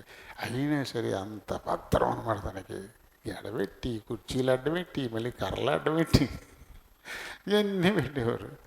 ఎవడో వచ్చేస్తాడండి కదా. మరి ఈ లోక సంబంధం ఏది పోతే మళ్ళీ సంపాదించుకోవచ్చు, 10 కొంపలే వంటికి పోవు. మరి ఆత్మీయంగా పోగొట్టుకుంటే ఎలా సంపాదించుకుంటాం? ఈ లోక సంబంధమైంది కాదే. అందుకని ఏం చేయాలి? అందులో పాలు పొందాలంటే చాలా జాగ్రత్తలు మనం తీసుకోవాలా. లేకపోతే మాయిదారి రోగం వస్తుంది అంటాడు ఆయన. ఏ డాక్టర్కి దొరకని రోగం వస్తుంది. ఎంతమంది డాక్టర్ల దగ్గరికి వెళ్ళాయి, ఏమీ లేదమ్మా, ఇంత పొడుగు టెస్టులు రాస్తాడు, 1000 టెస్టులు అయిపోతాయి, ఇంకో పెద్ద టెస్ట్ ఉంది అది చేయాలంటాడు మళ్ళీ. ఎందుకంటే ఆయనకి అర్థం అవ్వట్లేదు ఈ రోగం. ఈ రోగం మనకు తెలిసి ఎందుకు వచ్చిందో, నేను అవిధేయంగా ఉన్నాను అందుకని వచ్చిందని తెలిసి కూడా దాన్ని ఒప్పుకోవడం మనం చెప్పదాం. రోగులు అవుతున్నారు, బలహీనులు అవుతున్నారు, చాలామంది చనిపోతున్నారని కూడా పౌలు హెచ్చరిక చేస్తూ ఉన్నాడు. కాబట్టి ప్రభు దేహంలో పాలు పంపులు పొందేవారు హృదయాన్ని చాలా జాగ్రత్తగా, ఏదన్నా పడిపోతే పెద్ద లైట్ పెట్టి ఎలా వెతుకుతావు? రాత్రులు పగలు కూడా లైట్ వేసుకొస్తున్నాం ఇప్పుడు, అలా వెతుకుతాం కదా. ఇప్పుడు సెల్ల వచ్చేసింది కాబట్టి కొంచెం సెల్ల లైట్ వేసేస్తున్నాం మనం. అలాగే ఒక మంచి టార్చ్ చేసుకుని హృదయాన్ని ఎత్తుక్కోవాలా. దేవునికి ఇష్టం కానిది ఏదన్నా ఉందా? ఎందుకంటే దానిలో పాలు పంపులు పొందితే దానివల్ల మనకి బలహీనత వస్తుంది, అది మనకి మేలు చేయదు. అందుకని ప్రభు హెచ్చరించి మనకి ఇస్తూ ఉన్నాడు. డాక్టర్ అన్ని బిళ్ళలో పడతాయా అని అడిగినట్టే. కొంతమంది అడుగుతున్నారు మంచోళ్ళు, చాలామంది అడగట్లేదు, రాసేస్తున్నారు అంతే. పోతే మనం పోతాం ఆడికే. మళ్ళీ గబగబా కారులో తీసుకెళ్ళిపోతే ఐసీయూలోకి ఎంటేస్తాడు, బయటకు వచ్చేసరికి రోజుకి ఐసీయూ 40,000 అంటాడు. వాళ్ళని ఇష్టం సొమ్ములు చేసుకోవడానికి. కానీ ప్రభు స్పష్టంగా చెప్పేస్తున్నాడు, అయోగ్యంగా పాలు పొందకండి, మీ హృదయాలను పరిశీలించుకోండి, ఏమైనా ఉంటే ప్రభు దగ్గర ఒప్పుకోండి, విడిచిపెట్టేయండి, అప్పుడు కనికరింపబడతారు, అప్పుడు మీ మేలు కలుగుతుందని ప్రభు చెప్తున్నాడు. కాబట్టి మన హృదయాలను జాగ్రత్తగా పరిశీలించుకొని తగిన యోగ్యతతో పాలు పొందుదాం. దేవుడి మాటలు దీవించును గాక.